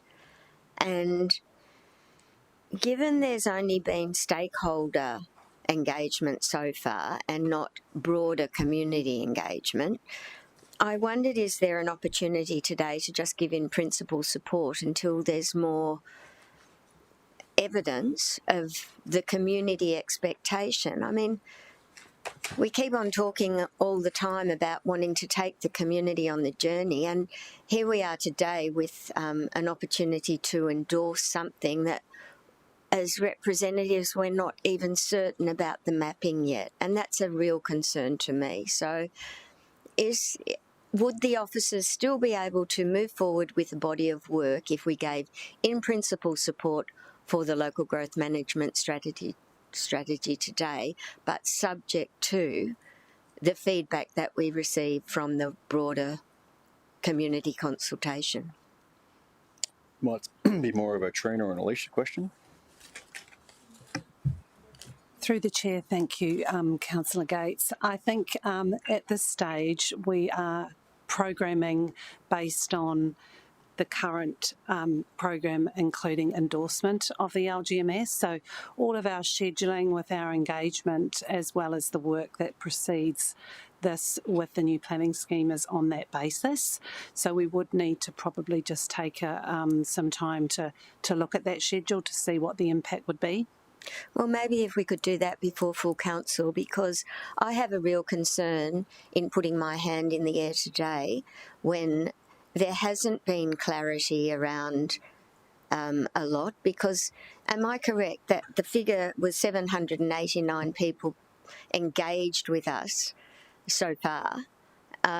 Quite clearly, in a city of over 600,000 people, we want to know how the community feels about what is possibly their biggest investment ever, which is where they live. Officers wish to clarify how many Gold Coasters have actually participated in LGMS to date? Yeah, through the chair, the figure that you refer to is referring just to the growth matters engagement, which was the third and final citywide engagement that we had in preparing the LGMS. So we also had the urban change readiness, which was in October and November in 2024. I was only referring to the growth, which is what Right. we're talking about today. Oh, sorry. No, yeah. Through the chair, if I could also clarify, those earlier phases of engagement they were really the building blocks of what we put forward in the LGMS. And that's how, we identified 9 community priorities for growth. And then we also translated that into our directions for growth, which we then tested with the community. Yeah. I guess my point is we haven't really had an opportunity to thoroughly explore the impacts on our own divisions and to either support or not support. And I'm not, there's only one area of Upper Coomera that I'm concerned about in the original mapping that I saw, but I have a concern over Main Beach. I have a concern over some of the corridor between Broadbeach and Burleigh, and I just don't feel that for me, I'm not in a position today to endorse what is still to be worked upon. Questions for officers? Councillor Taylor? Yeah, I suppose I'm in a similar position looking at the map at the moment. It's not as detailed because it's just a wider rope. So for me to be clear in my perspective, my area, which we're looking future growth, it's not a very clear map. And I've read it one way, now I'm reading it another way. And I think from my perspective, being really clear on what that future looks like. I know I've had conversation with officers to talk about height limits and density will be down the track. But what I can see here, if I look at this map that's a bit phasey, it's very grey in a couple of the areas that I've got as well. So is there a question amongst that, Councillor? My concern here is the question of the officers. If we endorse this, we're actually giving intention to areas, I'm looking in my division, that could be impacted in future city decisions. Am I correct in saying that? Through the chair, I guess if I could offer some interpretation of the spirit in which those maps were prepared, they really are a conceptual illustration. They're not, they weren't intended to be read at a lot by lot level or even really an area by area level. What they're really illustrating for us is that we have these 9 directions for growth, and when we apply them across our city in identifying the potential ways that our city could grow over the next 20 years, what we're seeing is that there are potential growth opportunities within our existing area. We don't need to expand beyond that existing area. There's also opportunities in other suburbs other than just the coastal corridor, where currently, as we've identified, is a lot of the opportunities within city plan.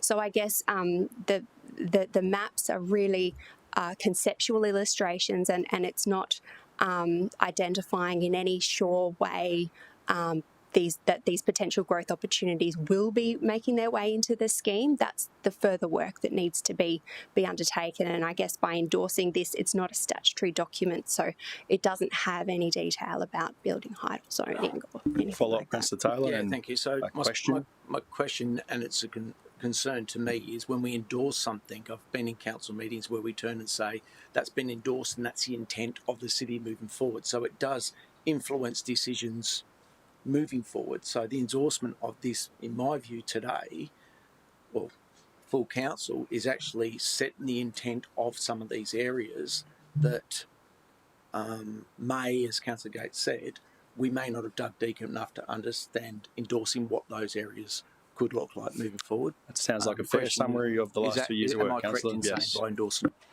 Through the chair, we've been referring to this as a strategic document, and we've been talking about it as if it's sort of the guidelines or the guideposts, and it's I guess signalling where we're intending to sort of move in a very broad brush way if we are to adhere to these sort of directions for growth. Councillor Fowler, I think, had a hand up first. Thank you, Chair, and through you, can we just have more time? Is that, I know we're on a tight timeline, but in all respect, I mean, it was Friday a week ago, I had my second half-hour briefing and then Monday it was released to media. We don't have any divisional specific messaging yet, even though some of us have been working hell to leather behind the scenes to get ready for that. I just think I have a lot of questions, and answers are still coming in last night.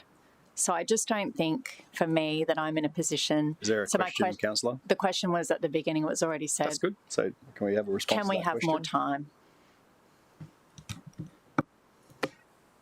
Through you, Chair, we can certainly take that on notice. I think we need to do that programming work. I think at the moment we have a timeline that we're running at the same time that we're doing the new planning scheme. So we just need to look at the impacts of that, and if we could take that on notice, I think that would probably be the best idea.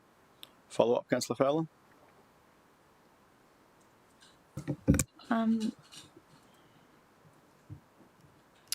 I just guess my other question was just around the LGMS action plan and what that looks like and what's included in that. So I know that's our next step. So does it determine priorities, sequencing? Does it determine the areas that won't be progressing in the next 10 years city plan? Like, what does it look like?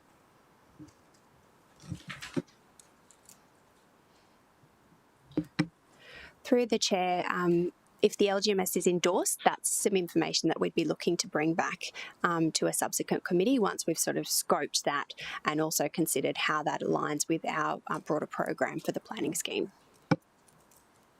Follow up. Through you, Chair, I just don't think that answers the question. Do we know what an LGMS action plan entails? What is involved in it? Could you give us a little bit more detail, please? Sure. Through the Chair. The action plan, we do know that it's definitely going to have some information about the frequency with which we review the LGMS. We also know that it will have some information about the monitoring that we would like to continue as a city in order to assess our performance against the LGMS. We also know that we would like to include information about what our ongoing program of work is in strategic urban and regional planning in response to the LGMS and to implement it. And I think the detail that we're sort of yet to unpack should the LGMS be endorsed is what's the relationship to the action between the action plan and the new planning scheme, and it'll depend, I guess, on a few different things because they are sort of ongoing bodies of work that are being undertaken in parallel. Councillor Gates. Thanks, Chairman. I have a foreshadowed motion that I would like to put forward if you would accept it. If there's no other questions, we can go to a foreshadowed. Do you mind, Councillor Gates, if we do questions? I'll get it ready and then Yeah, please. It's basically the same as yours. It's not too many changes. That's right. If you could give it the Chamber support and we'll continue with questions. Councillor Martin, I think you might have jumped in there first. Thanks, Chair. Two queries. So I guess I'm on, my question is around the less reliance on the coastal strip, you know, the density spreading, which came through in themes. But I'm just seeking to clarify through my briefings, I understood that for us to achieve greater density spreading, we're only unlocking other areas. We're not actually, I guess, restricting, protecting, limiting any coastal. Is that correct? So there's no essential reductions in coastal? Through the Chair, that's correct. Okay. And thank you. And the other question is, and I raised this with officers around stories and building heights, around what we classify them as. So previously, medium rise has been 32 metres, 8-storey, and I think Shaping SEQ has that. But I just noticed in this plan, medium rise is being classified as 10 stories, 33 metres. So I'm just seeking to understand why the increase and why the misalignment. Through the Chair, that again is an excellent question. We did try to align the spectrum with the SEQ typologies as much as possible. It was included in the document in the strategy as a tool to communicate different types of housing for the community. So we could see examples of what we mean when we talk about plex, terrace, what typically those heights may be. I don't think I can give you a good answer to your actual question, other than to say that it's not. It's really there as a tool to communicate what types of growth we may have, and when we're talking about that through the document, we talk about those different categories so that it's a reference point. It's, as I said earlier, it's not intended to basically say, oh, this area is going to have 33 metres height or whatnot. It's talking about those concepts. And when we were talking with our reference groups, it's one of that dwelling house spectrum was one of the points of many people have many opinions about what we should be showing on that spectrum, and where it landed there seemed to be the one that was the most accepted by the reference groups and the other bodies of work that are going on in the same space. But it's certainly not intending to, as I said, lock down any particular height or meterage. Do you mind, Councillor Martin? Rowena, is part of it too that actually reflects what we're seeing delivered on the ground, that because there's a confusion in the community between stories and metres, and that 10 stories 33 actually reflects what we're seeing, so it actually we were able to visibly demonstrate to them this is what a 10-storey building or a 33-metre building looks like, because 8 and 30 we were actually getting 30s with 10 stories, so Correct. It was to reflect what the community is actually seeing already being delivered. Yes, Mr. Chair, thank you. It's trying to articulate what we're actually getting on the ground. Follow-up, Councillor Martin, or another question? Councillor Doran. Thank you, Chair. So the LGMS in its assumptions relies on a Robina concept plan from 2023. Picking up on the spread of the growth that Councillor Martin just asked about, it has on page 464, attachment 4, a net increase anticipated in residential population capacity in the Robina concept plan, which is the central part of Robina, not entire of Robina, of 25,685 people. There's 25,000 within the RCPA. Have you cross-checked this with a previous conversation that we've had in relation to the equivalent persons within that same catchment that is currently allowed, which I believe at the residential, Roger Sharp in the last discussion about Eastlake had about 1,000 left and about 4,000 in commercial, and that relates to the infrastructure, especially transport around there. Yet you're asking me today to endorse an LGMS that has a 25,000 people capacity within that same catchment. Through the Chair, can I clarify the question? So the actual intervention that we've proposed, reflecting the Robina concept plan, we estimated a certain yield, and the question is, have we cross-checked that EP with our infrastructure networks? With the current planning scheme that sits within that same area, which is the Robina Central Planning Agreement, and has an equivalent persons calculation on commercial and residential, and the residential is currently capped and almost at capacity. Through the Chair, I think Lauren wants to answer that one.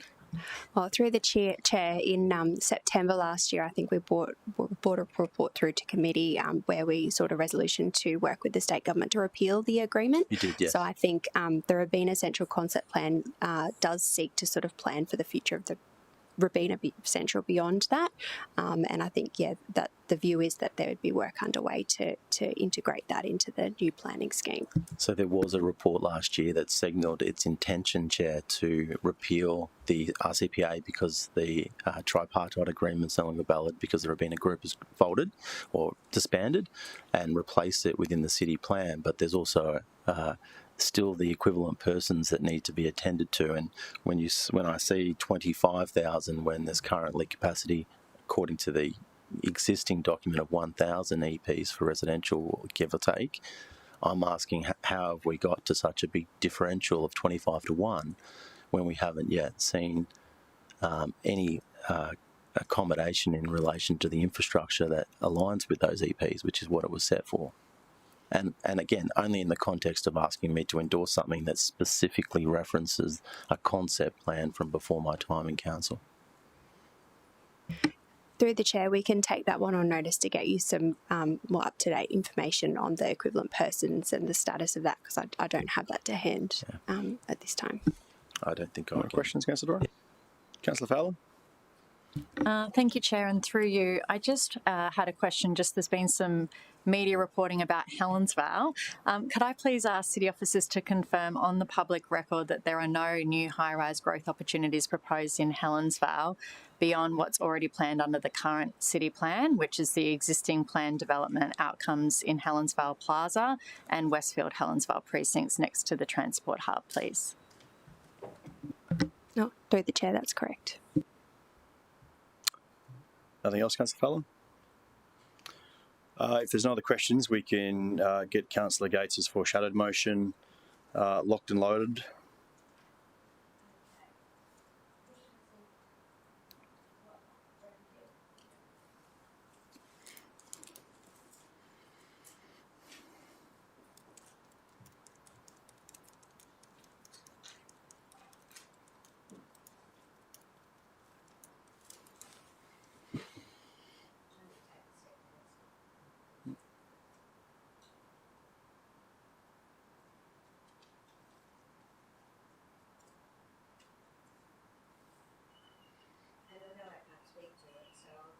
That's right. We'll get it up. I think we know where the changes are.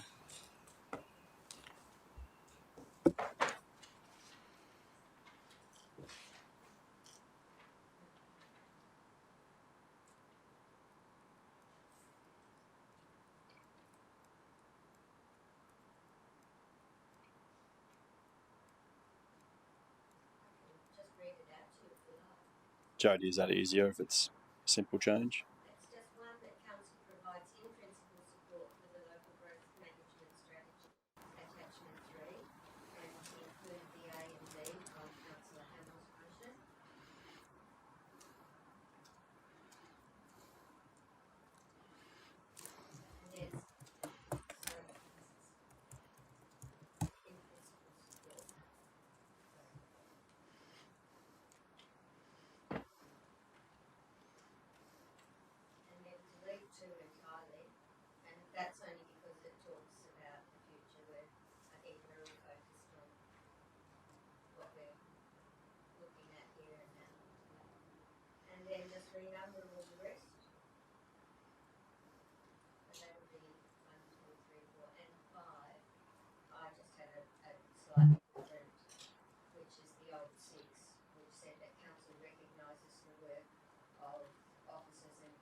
That's okay. We can worry about the renumbering if we get to the foreshadowed. Councillors, will go to debate on the change recommendation. So, Councillor Young, just confirming, still happy to second that motion? Still happy to second the motion? No? Okay. There's a significant difference in my mind, between... Oh, sorry, you're happy to support my motion? Yeah. Yep, that's good. Yeah, so Councillor Young is happy to second the motion, so I'll open debate on the change recommendation, which is the one you have printed in front of you. I wanted to note that it is a fairly significant milestone in the journey that we're all taking in this term of council on creating a new planning scheme for our city. It is a big milestone. 2 years ago, council unanimously supported the establishment of a local growth management strategy and a process to guide it. We did so consciously and really purposely. We wanted a chance to have a different conversation with Gold Coasters about the challenges, but also the opportunities that came with growth. We wanted to be able to talk about the positives, not just the negatives. We went down the path of a non-statutory process so that that conversation could be on our terms that we could be guided by the feedback from the community on what detail they wanted to see, what visuals they wanted to see, that we could get away from the planning lingo and talk in a language that Gold Coasters could understand. And this process has really defined that we've been able to go back out to groups, go back out to the panels with updated visuals or updated wording because it reflected their feedback of what they did and didn't understand. We also purposely chose to go down a qualitative research approach, that we didn't just go out to the same surveys that we always have in the past, that we wanted a qualitative research approach, a scientific approach. We wanted to ensure that we had a broad cross-section of voices from every part of the city. So this LGMS and what is in front of us today is based on a clear plan of making sure there were voices from every part of the city, that there are voices of all ages, all backgrounds, all sexes, all professions, reflecting the length of time that different people have lived in the city. So a qualitative approach. This research-based approach has shown some really incredible results. We saw very different perspectives and visions for the future of our city depending on age and location. Probably the greatest example of this being in the feedback from our under 25s versus our over 65s. Younger residents were generally much more open to change and growth, provided it was planned smartly in the right location and had access to infrastructure and services. They were generally concerned about getting a home, having a job, and the city having a healthy economy. Older residents were broadly more hesitant to change and wanted to protect and preserve the city they have always lived in. These are understandable viewpoints, and the challenge for us is to get the balance right. To do that over the last 18 months, we've had 3 citywide conversations. The first was our Urban Change Readiness Project. We asked our community, how aware and ready are we for the change that is coming? The second whole of city conversation was around our proposed directions for growth. We tested them with the community. We tested the directions of a well-planned and distributed growth, movement and transport choice, a network of connected green spaces, infrastructure servicing a growing city, well-designed centres and neighbourhoods, building on our economic strengths, celebrating and respecting traditional owners, and inclusive and accountable planning and development processes. And the third whole of city conversation was we reinforce a simple message that growth matters.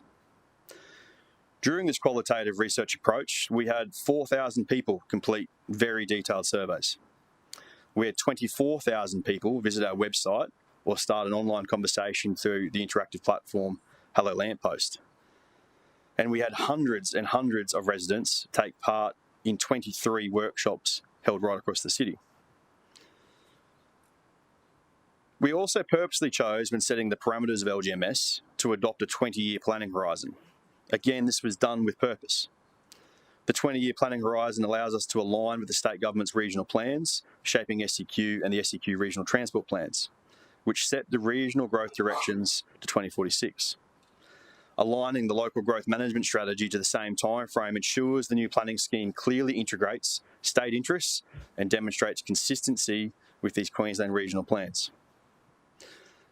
The LGMS is about allowing the elected wing, not just of this term of council, but future terms of council, to plan beyond the next planning scheme for growth projected to be 350,000 plus residents over the next 2 decades, requiring 185,000 new residents when you add in the tourism element, and the creation of approximately 175,000 new jobs.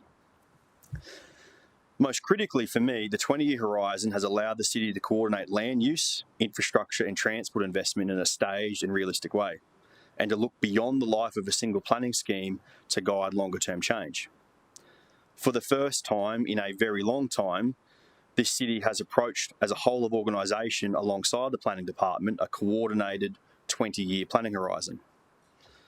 All the different networks focused on the same time frame and the same objective. The transport network, the sewer network, the water network, our waste network, parks, community centres and facilities like libraries and aquatic centres, our sport and recreation networks. All of these different areas of council are using the LGMS and its evidence base behind it to plan their infrastructure and delivery over the next 20 years. All of this input is the foundation of the next planning scheme, which is the key part of LGMS, that foundation piece. Councillors, I acknowledge that conversations about growth are not easy, and I understand the desire by councillors to be well prepared with this evidence-based support supported with further quality engagement and communications to assist having those conversations in your divisions and communities. I fully understand that when a map signals part of your community may be suitable for more people to live in over the next 20 years, that existing locals understandably have questions. They have fears. They worry about things like character, congestion, infrastructure and affordability, something all of you are hearing from your communities probably every day. That is not something to dismiss or shy away from. It is something to respect, to listen to and to lean into. The LGMS and our new planning scheme is not just about population numbers or hitting projections. It's not just about the million people by 2046 and the amount of dwellings, because I know that can scare people when you put it in numbers that way. The LGMS and our new planning scheme is about, can your kids, can my kids, can your grandchildren find, let alone afford, a home in this city in the decades to come? Can your parents, as they get older and start thinking about intergenerational living or purpose-built aged care, can they find that in our city? And can they find it, if possible, close to where they lived, the suburb where they have their community and social connections? The LGMS and the new planning scheme is about, will we have enough dwellings to make sure that teachers can live near the school they work in? Will nurses be able to afford or rent near the hospital they work at? Will police officers who serve the city actually be able to afford to rent or live in this city? Can our own city officers even afford to rent or buy in this city? The LGMS is also about supporting the 80,000 businesses on the Gold Coast that rely upon employees. Can their staff afford to rent or buy in the city they work? Can the thousands and thousands of people that our tourism and hospitality industries rely on, can their staff who work in our hotels and restaurants live inside the city limits, or are they travelling an hour and a half to get here? Or are they simply forced to move out west to Brisbane or somewhere else because they cannot afford or cannot get into a dwelling inside the city? That is the real impact of not having enough dwellings in our city now, let alone the impacts that will continue to worsen if we do not increase housing supply. The local growth management strategy brings forward a research, evidence-based framework so councillors can have an informed conversation with their communities, grounded in data and not assumptions. It's why I truly believe endorsement today is critical, because the conversation you are wanting to have with your community should be based on that foundation that's there, not based on more conversations to try and make updates to updates. It sets the foundation of not just the next planning scheme, but the basis for the planning schemes beyond that. And I know to some councillors there's a concern with that idea that we should just focus on the here and now, but that is why we are in a dwelling crisis in this country. Because too many levels of government have focused on short-term thinking and not planning for the longer term. This LGMS has brought together all of the key areas of the city onto the same planning horizon, focusing the efforts to the common goal of delivering balanced growth outcome in the city and how can we afford the infrastructure to do so. It has aligned our planning horizons with the state government's relevant planning departments. This recommendation and the LGMS and the new planning scheme focus to continue to support councillors with the tools they need to have those hard conversations with their community about growth, both the negatives and the positives. I encourage all my colleagues to reflect on the incredible amount of research-based consultation undertaken and the huge amount of technical reporting that has gone into LGMS. I truly do believe it is a foundation document for the conversations you wish to have with your communities as we head into the new planning scheme process. And I do not believe there is a need to delay it any further. I encourage my colleagues to support endorsement of the local growth management strategy here today. Speaker against the motion. Councillor Doran.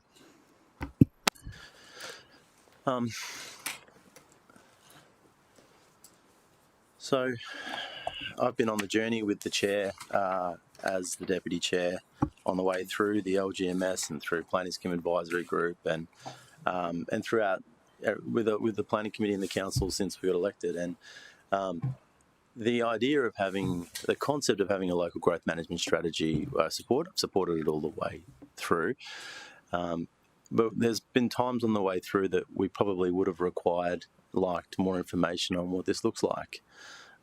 This is a document that the Chair notes in his resolution that's not a statutory document, it's a strategic non-statutory document, but it's already been in the press and it's in the report itself that this is going to inform the city plans drafting, which we learned earlier has already started. So prior to the endorsement, I can understand that, but so it's already informing those outcomes. From a localised concept, I'll get to in a minute, but as a city, I accept that it is responsible to grow for 20 years and to plan for 20 years and to grow accordingly. It is responsible and it's good governance, and I applaud the teams that have done the work on that. My comments might sound contradictory to speaking against it, of course, but I will wrap that together, Chair. But the work that you guys have done has been diligent and effective, and I welcomed it. I welcome it still today. But requiring my endorsement, or as one of the members of the committee today, with the really important things that are localised impacts that are yet to be fully resolved, in my mind, to me wouldn't be responsible from a personal level as a representative for my area. I feel as if I'm going to endorse a local growth management strategy that has a 20-year horizon, understanding that the subsequent city plan will be a 10-year horizon, I'd want to be pretty comfortable that, to use what you said at the start, that our lifestyle that our residents enjoy now is protected in somewhat, as well as the fact that it's going to be accommodating growth and there'll be some impacts, but our lifestyle that people appreciate here on the Gold Coast is somewhat respected. I accept that there is a growth that's going to be spread throughout away from the coastal corridor. I accept that. But let's just come closer to home for a moment just to see why I can't endorse this today, because there is no consideration to the pending breakwater announcement, which is 2,750 dwellings in Robina. So there's another 6,000 residents that are not anticipated, on top of the 25,000 in a separate area within Robina Central Planning Agreement to replace the Robina Concept Plan. So those keeping score were at about 31. And then the gentle density provisions, as well as potential corridors that connect Christine Avenue and Cottesloe to the train stations, are also impacted potentially for growth. So I'm not going to put numbers on those because I don't have numbers on those, but that's more. And then the Varsity Lake CBD is also proposed under the LGMS, for good reason, that it's a village, that it will take on more growth. So I think that I could reasonably get that up to, almost 10% of our entire growth targets in my area. And it says on page 51 of the report that as Robina grows, transport has emerged as a critical challenge. Congestion is worsening, along with corridors such as Labour Drive and Robina Town Centre Drive, and east-west connectivity remains limited.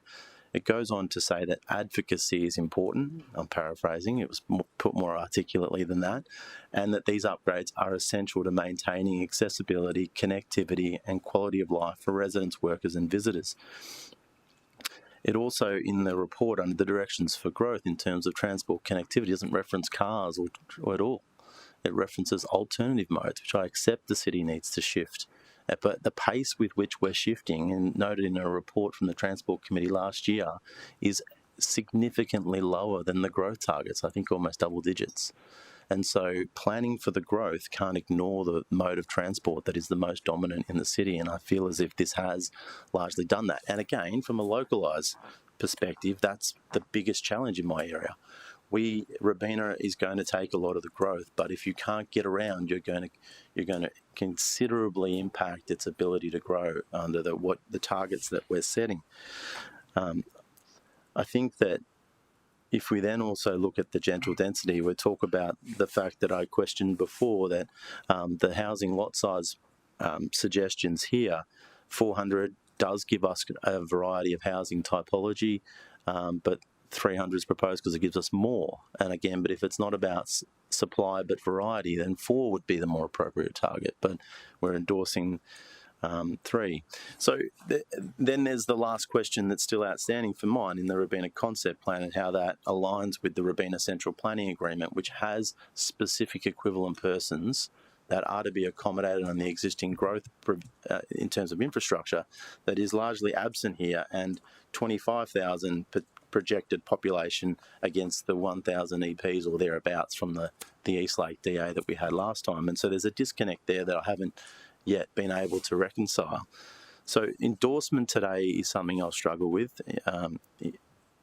We could get there for full council if we get some different language, but I think I've got to make sure that for my residents, we will be taking a large proportion of the growth, and rightly so, there will be opportunities to do so. But I think from the very first time when we spoke about the local growth management strategy, and the chair will acknowledge this, I said I don't mind accepting growth as long as we accommodate it with the transportation solutions that are required.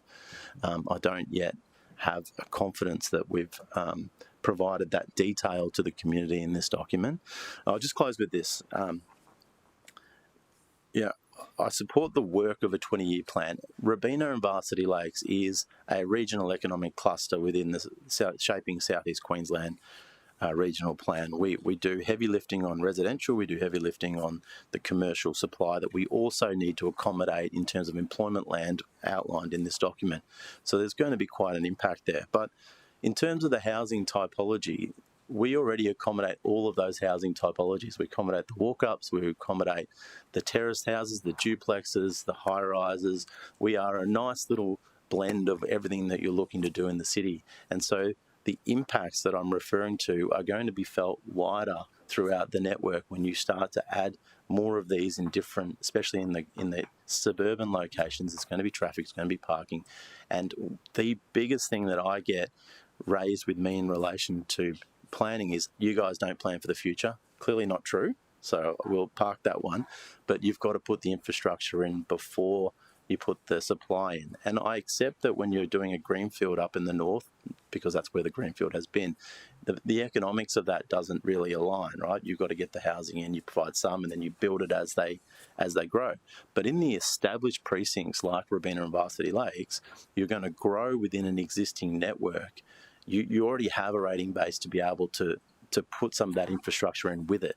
And that's the bit that I'm not sure that I'm seeing here in a localised context, that I'm not sure that I can endorse today for my residents, so that I can sit there confidently and say to them that this plan here really does accommodate all of the stresses that it may put on them in the future. Thank you, Councillor Doran. Speaker for the motion, Councillor Young. Thanks, Chair. I don't have the same trepidation that some other councillors are sharing, and I respect their position. But from my perspective, I just want to start by saying we don't necessarily, as a council, want to have a city of 1 million people. We're just trying to plan for that because that's a likely projected population, and so planning is good. And at this point in time, the LGMS, I'm comfortable to endorse it because it is a non-binding, non-statutory guideline that's going to help us determine what the real footprint will be in the future. And so it's drawn upon existing parameters and constraints such as environmental and cultural constraints, existing infrastructure that we have, whether it's sewer pipes or light rail systems. It's about looking at existing growth patterns and then the anticipated lifestyle that we want to deliver to people, which is clearly people in independent homes. They don't want to be in apartments. They don't want to be in shared duplexes and all that sort of stuff. So there's a heavy focus on independent homes, which means there's a compromise if you're trying to squeeze that many people in because you have to have small lots. So we've got to find the right balance ultimately. But to me, the LGMS is just a guiding document. And from here, the work starts for us to be able to really influence that. Because just because it shows a shade that we're a bit uncomfortable about in a suburb that we might be responsible for, it doesn't necessarily mean that that's going to be the outcome. We have the opportunity with our communities to influence what that outcome will be and to bring to the table all of those concerns. This is a guiding document that's been created more or less by drawing in those existing constraints, as I said, but also our aspirations for the future in having good quality housing stock, livability, good access through walking and a cool green shaded city, all those kind of aspirational things. But it's more or less like a, not a game, but it's like a computer created pattern of what might happen, taking into account all of those things. You layer things on top, and here you get the red bit because that's the most likely and logical place for development. I may not like it. My argument will start from here as to how I'm going to cut that back, reduce the impacts, try to make sure that the outcome is a good product for the town or the city as a whole. So I don't have the same level of fear. I am comfortable to endorse it, knowing full well that it is a strategic guiding document, non-statutory, as I said. It's a blueprint, and it doesn't change existing zoning or development rights into the future necessarily. Thanks, Chair. Thank you, Councillor Young. Speaker against the motion? That was a dead tie. So Councillor Martin, Councillor Gates, you want to... Councillor Martin, you have the call. Thanks, Chair.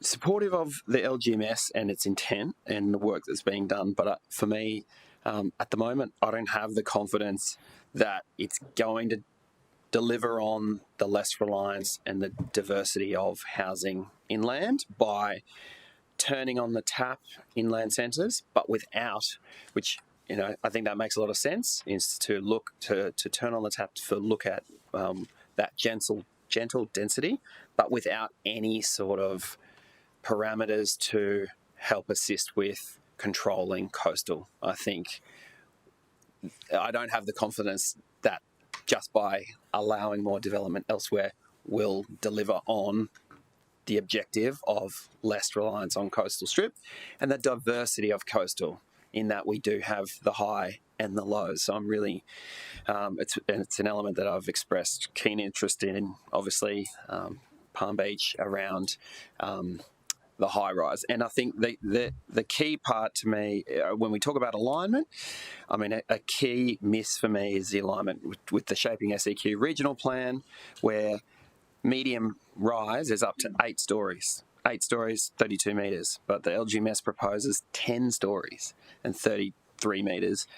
Now, I think that misalignment is key, and I don't accept that. And yes, we might be seeing that because that has slipped through, but I think that's something that we should be tightening up, not adding more stories, because I think my community that's a key area. Most of my area is the medium density residential zone where there's medium rise expectations, so I think those additional 2 stories will be extremely impactful, and that's not counting uplifts, so I can't support it on that basis. That needs to be tightened up. And I think the alignment to the SEQ regional plan just makes a lot of sense.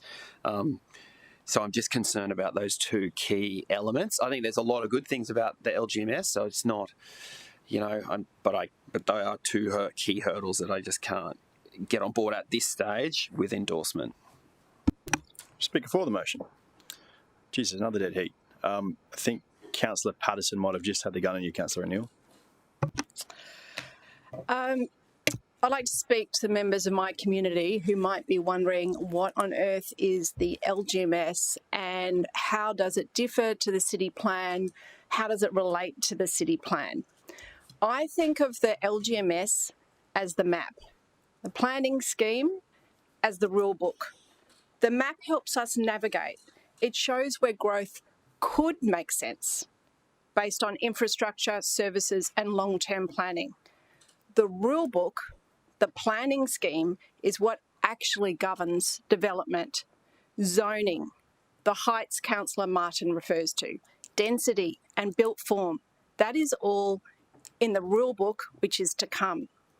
The LGMS sets direction and the planning scheme makes the rules.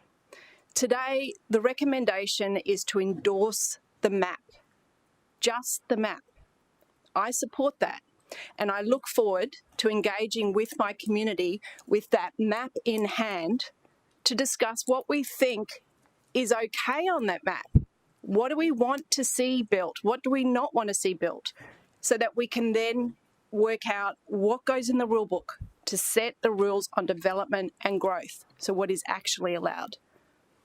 So by endorsing this today, we can get to the next step, the granular work to determine the rule book, what actually governs development via the city planning scheme. I think it is important to support the endorsement of the map today of what could make sense so we can start the conversation on the planning scheme on what will make sense. Thank you. Thank you, Councillor Parson. Speaker against the motion, Councillor Gates. Thanks very much, Chairman. Unlike Councillor Patterson, that's the very reason I don't want to support today, is because I cannot support the map in its current form. Those of us who've delved deeply into 10 stories in some of our current low-density areas are concerned about what our residents will think. And I totally respect the officers' work in this. It's been massive. And I don't want what I say today to halt your progress in any way. It's just that I want to be very clear that I want to be genuine about the community feedback that we are about to embark on. I don't want this to be the basis of moving forward until we know whether there is any level of support for a 300 square metre block in current low density residential areas. I want to know whether people want to see 5 stories next to their single-storey dwelling. There's so much that's proposed in the LGMS that I don't think the community is aware of. I don't think they even know what an LGMS is. I don't think they know we're developing a new planning scheme. And you know, we talk all the time about improving consultation. Well, this is an opportunity today to give in principle support for proceeding down the path of the LGMS. But I think what's pivotal in the whole thing, and something else that the community probably doesn't know, is that our current city plan caters for 1 million people in 2046 and the deliverability of the housing that will be necessary for them. So we currently have a city plan that comes under a great deal of criticism for its 50% uplift provision. That provides certainty. So I'm still a fan of that because it means they can't go to 5 stories in many cases. But I think we really need to genuinely consult. We need to make sure that the community is part of the journey, which has been the aim all the way along. But in having the stakeholder groups and the reference groups, it's usually people with an interest in planning. It's not the mums and dads who are just struggling to put the food on the table at night and get their kids to and from school on substandard infrastructure and public transport.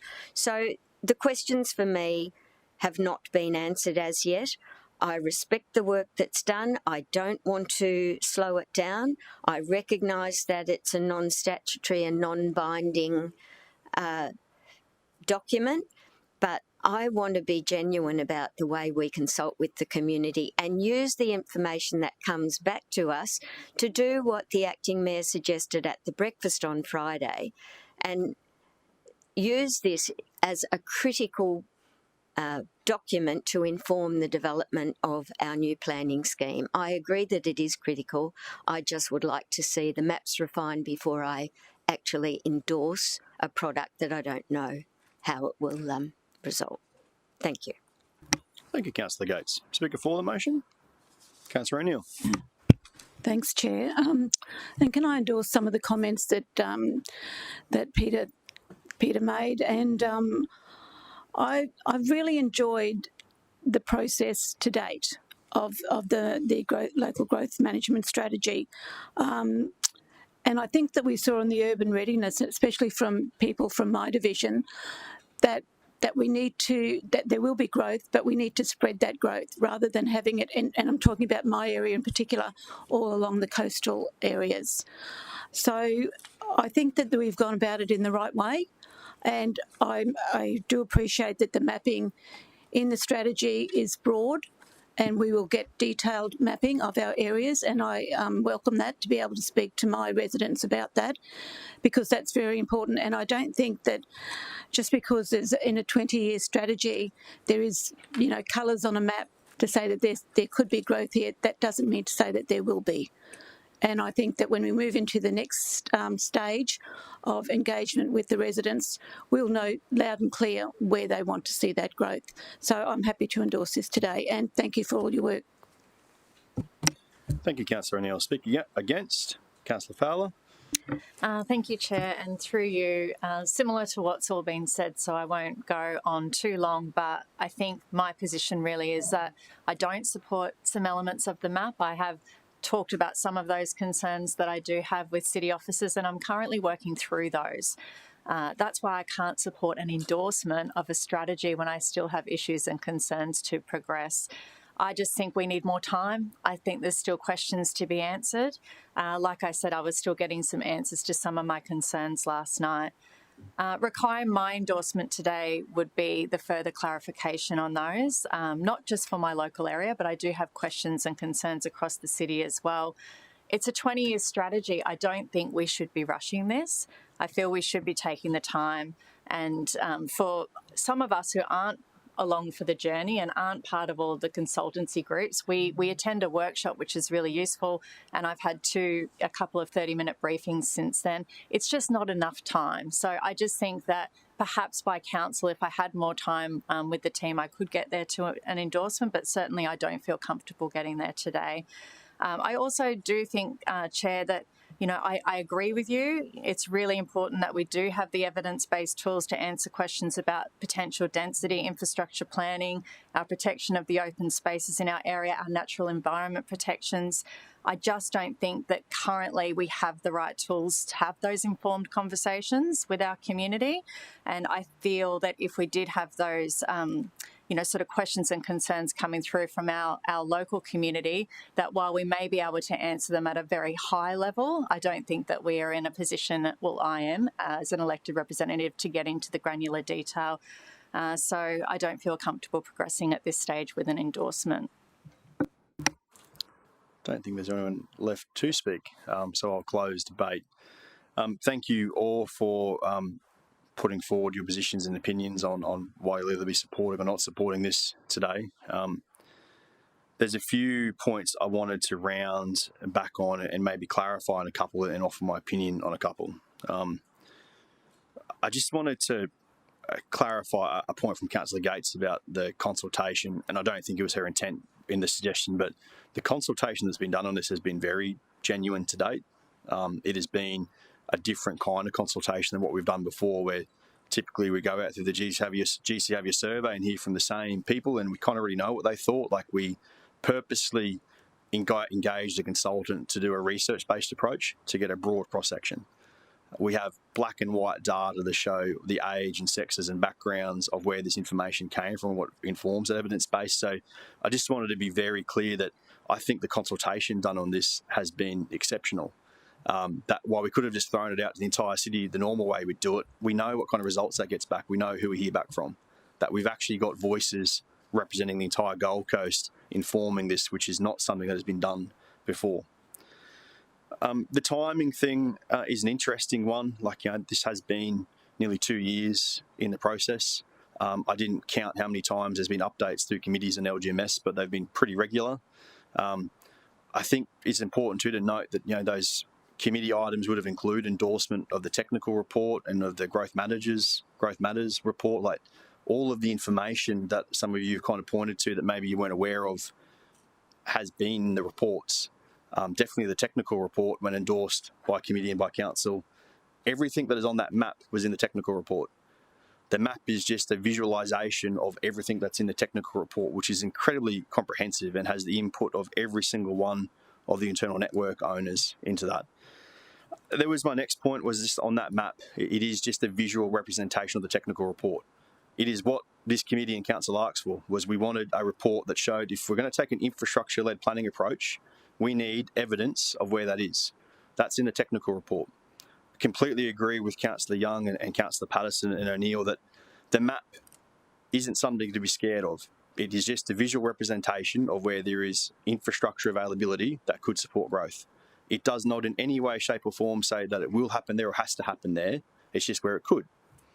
It has allowed our internal networks to form up a plan of, well, if we've only got X money to spend over the next 10 and 20 years, where would we spend that in the smartest way to achieve that growth? That is the detail we get to next.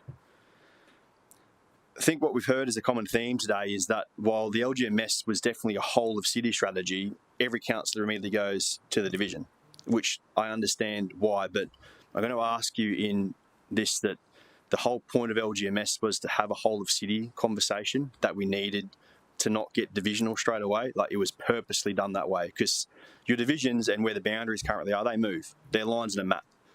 Communities shift over time. So the LGMS and its 20-year horizon is about the whole of city plan over that period.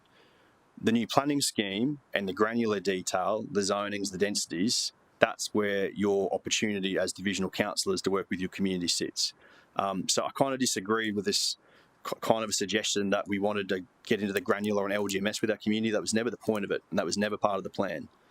The LGMS pathway always was to get to this point, to have that qualitative research, all that technical input to present these maps, to present that technical report, and for it to be the foundation to go off.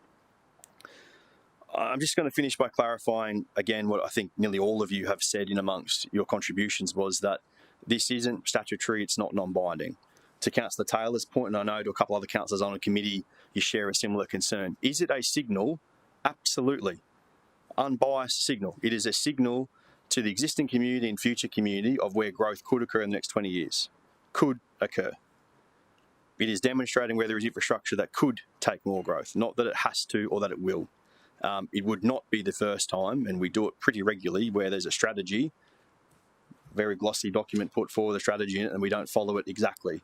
That's where your decision powers as elected officials come in, and that's where the new planning scheme is critical. I have a fairly good idea of where this vote is about to go, so I might just get to it. But just to say that I absolutely respect the concerns of councillors who can't support endorsement today, and I think it's kind of telling that it's 3 new councillors that have got the concerns as well, because I can very much appreciate when I was first thrown into this place and we're in the middle of those major amendments of having similar thoughts. And maybe there's a... You've done the full circle, Councillor Gates. You're back to the start again. So I absolutely support that, and please know that definitely no officer is going to take you voting against this today as any kind of indictment or being against it. They've heard your concerns, and what I think you'll see, because I know this team and I know how professional they are, is that Jordana and Trina and Lauren and Rowena and the whole team will lean into your concerns and hope to be able to address some of those before full council, and if not before full council, maybe before we get into the consultation process. But would ask of all of you to make sure that you continue to do what I know you have been doing, and that's keep peppering them with questions and keep peppering them with that follow detail you need in the hope of getting there. Councillors, I will end debate on that. Division is called. All those in favour? Councillor Hamill, Councillor Young, Councillor Patterson, Councillor O'Neill. Against? Councillor Fowler, Councillor Gates, Councillor Martin, Councillor Doran. Councillors, the vote is for all. I will use my casting vote as chair in the affirmative towards the motion. Therefore, the motion is carried, and the foreshadowed motion doesn't need to be worried about. Councillors, is there a desire for a short break before the last item, or do you want to kick straight into it? Let's have a 5-minute toilet break, okay? Meeting adjourned for 5 minutes.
Councillors, the meeting is resumed at 11:58.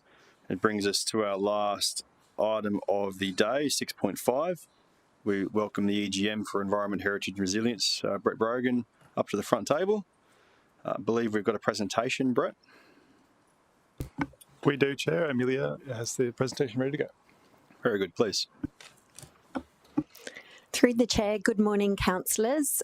This item is to discuss the pathway for progressing designing for flood. So Council has been preparing to amend the city plan for several years now to revise flood risk planning provisions to reflect best practice floodplain modelling and management principles and to align with the state planning policy on a risk-based approach to natural hazards. In December 2023, Council endorsed the Designing for Flood as a major amendment to the current city plan and submitted it to the state government for review. The state government paused the amendment with an information request and subsequent spatial analyses and digital terrain modelling was undertaken, as well as some other refinements to address that information request. Subsequent to that, internal consultation to progress the amendment raised some concerns around workability in an implementation context. Given that the amendment is now progressing at the same time as the new planning scheme, an investigation's been held into potential pathways for moving forward, given we've now got two concurrent processes.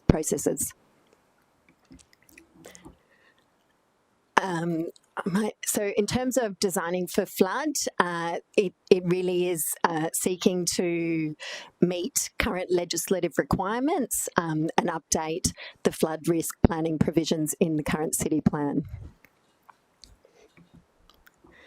So the pathways that have been investigated are to progress the amendment inclusive of the state advice with some refinement to address workability concerns. The key benefit of this pathway is it enables earlier statutory application of flood risk information and it allows that information to be applied in a development assessment context. It does mean that we're going to have this amendment progressing at the same time as the new planning scheme, which may create community and industry confusion. It will divert resources away from the new planning scheme, and it leaves us with limited room to refine the amendment to align with the architecture of the new planning scheme. Pathway 2 that we have looked at is around withdrawing that amendment and bringing those provisions into the new planning scheme.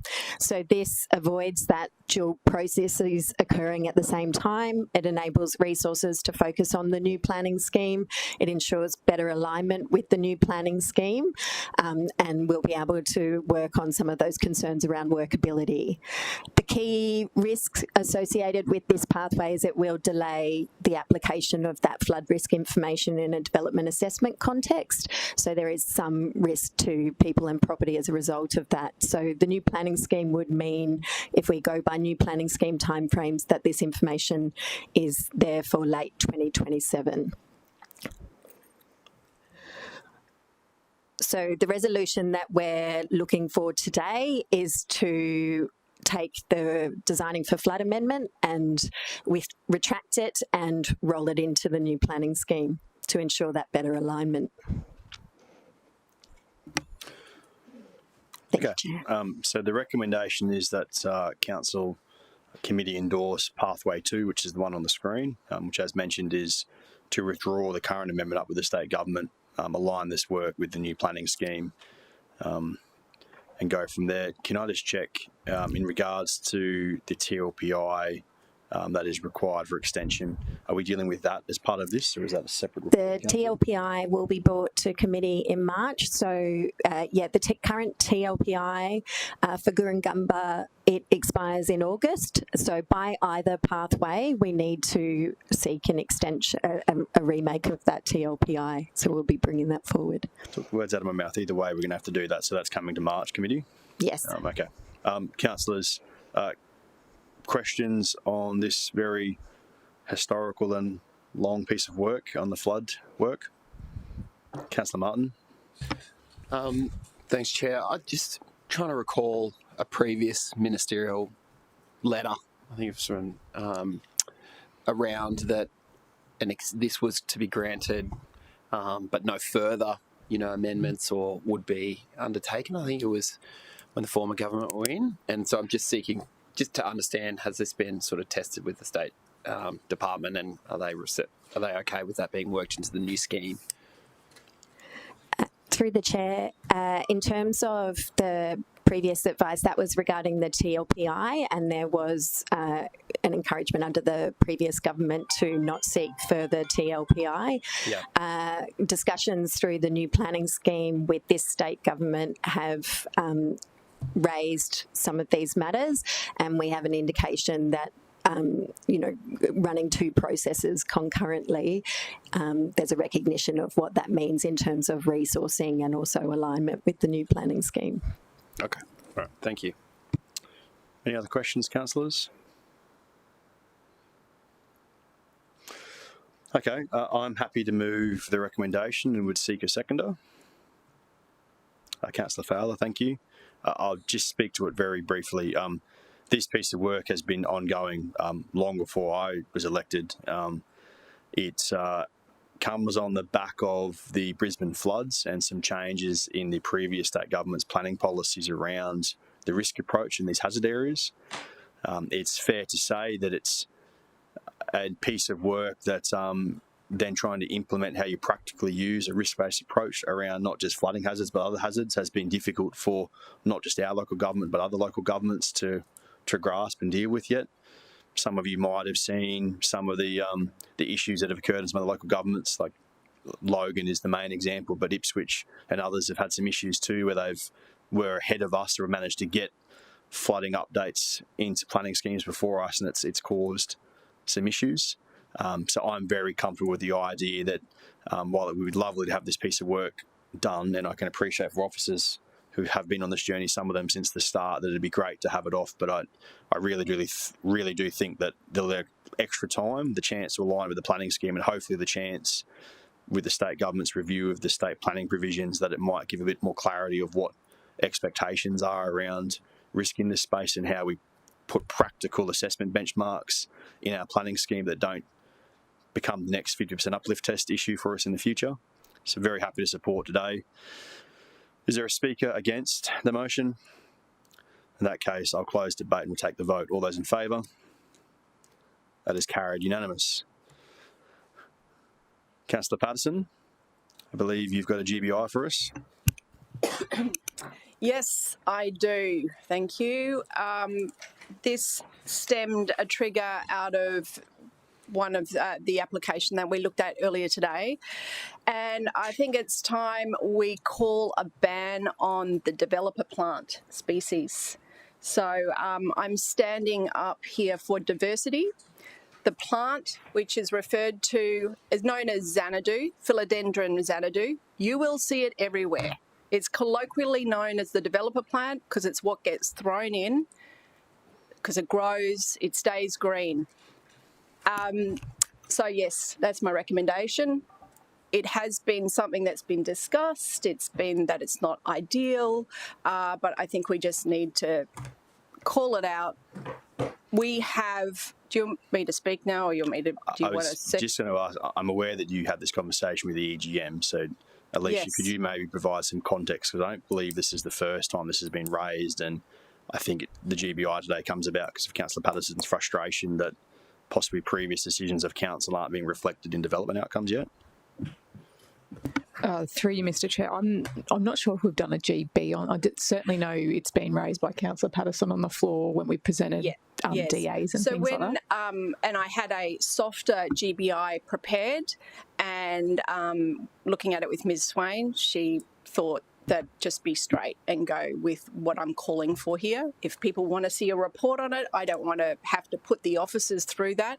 This is a plant which is the go-to, throw it in because it works, but it does not support our city. We've got more plant species diversity here in southeast Queensland than the United Kingdom. We have plants to choose from. The Griffith University have done work on providing landscaping. I'm standing up for diversity and I want to ban Xanadu. Thank you. Councillor Doran, I'm detecting you have a question, and it is not why. How come the chair's maybe accepting the GBI, not yours? But anyway, your question or concern? So I've just Googled it, and I recognise this in some develop. You see it everywhere. It's everywhere. It's everywhere. It's a South American plant. There are so many great examples of what you can do instead. The Palm Beach application that we just had a beautiful landscaping intent, wonderful natives, and then, of course, this gets thrown in the end. So when it comes down to doing the landscaping, it's like, let's just buy a chunk load more of the Xanadu. It would just be clearer if we just send a message, let's commit to subtropical. Doesn't mean that you can't plant things that aren't native, but can our landscapers please think about it and not do the copy and paste plant? Thank you. So I didn't quite get to the end of the. Please. So I see a lot of these, and from a personal perspective, I think they actually seem to look okay, but a diversity of plant species is contradictory when you're striking one out. So okay. So my question is, I'm not comfortable just making a call here of banning a species. I feel as if we need some more information around whether it is as a developer plant or anything. And so my question is to the chair. I mean, is it appropriate to just strike out a tree on the basis of just a feeling? And Councillor Dora, my response would be that a councillor can forward a GBI, but it's the will of committee if they would prefer to see a report or more information instead. If you'd like to understand the implications of it a bit further through a report coming back, I'm sure Alicia's team could prepare a relatively short one to explain the implications of what's put forward. I know Councillor Patterson wanted to avoid that, but if the will of councillors, you want more information before doing it, we can do that. I think it's fair that councillors have that information. I don't want to put a workload on our planning team. Maybe it could be that we request a report from Griffith University, Professor Pickering's team, and get officers' thoughts on it. So I think they would be quite happy to do that work outside, and then officers can just give, is this something that we can easily omit or not? So, Councillor Patterson, could I maybe just, given the bit of feedback we've got so far, that it might be appropriate if we withdraw the GBI for today and you work with Alicia and get some new words for next committee that can be sent out to everyone beforehand as the normal process? Sounds good. I'll do that. Thank you. Councillor Patterson withdraws the GBI, and with that, unless there is anyone else that's got one that's come up from today, that would be a no. I will close the meeting at 12:12. Do you want us to do just a briefing note out of session on it, Mr. Chair? On the species rather than a committee report? Yeah. Look, I'll work on it with you. I don't want to give you guys any more work about a plan. Yeah.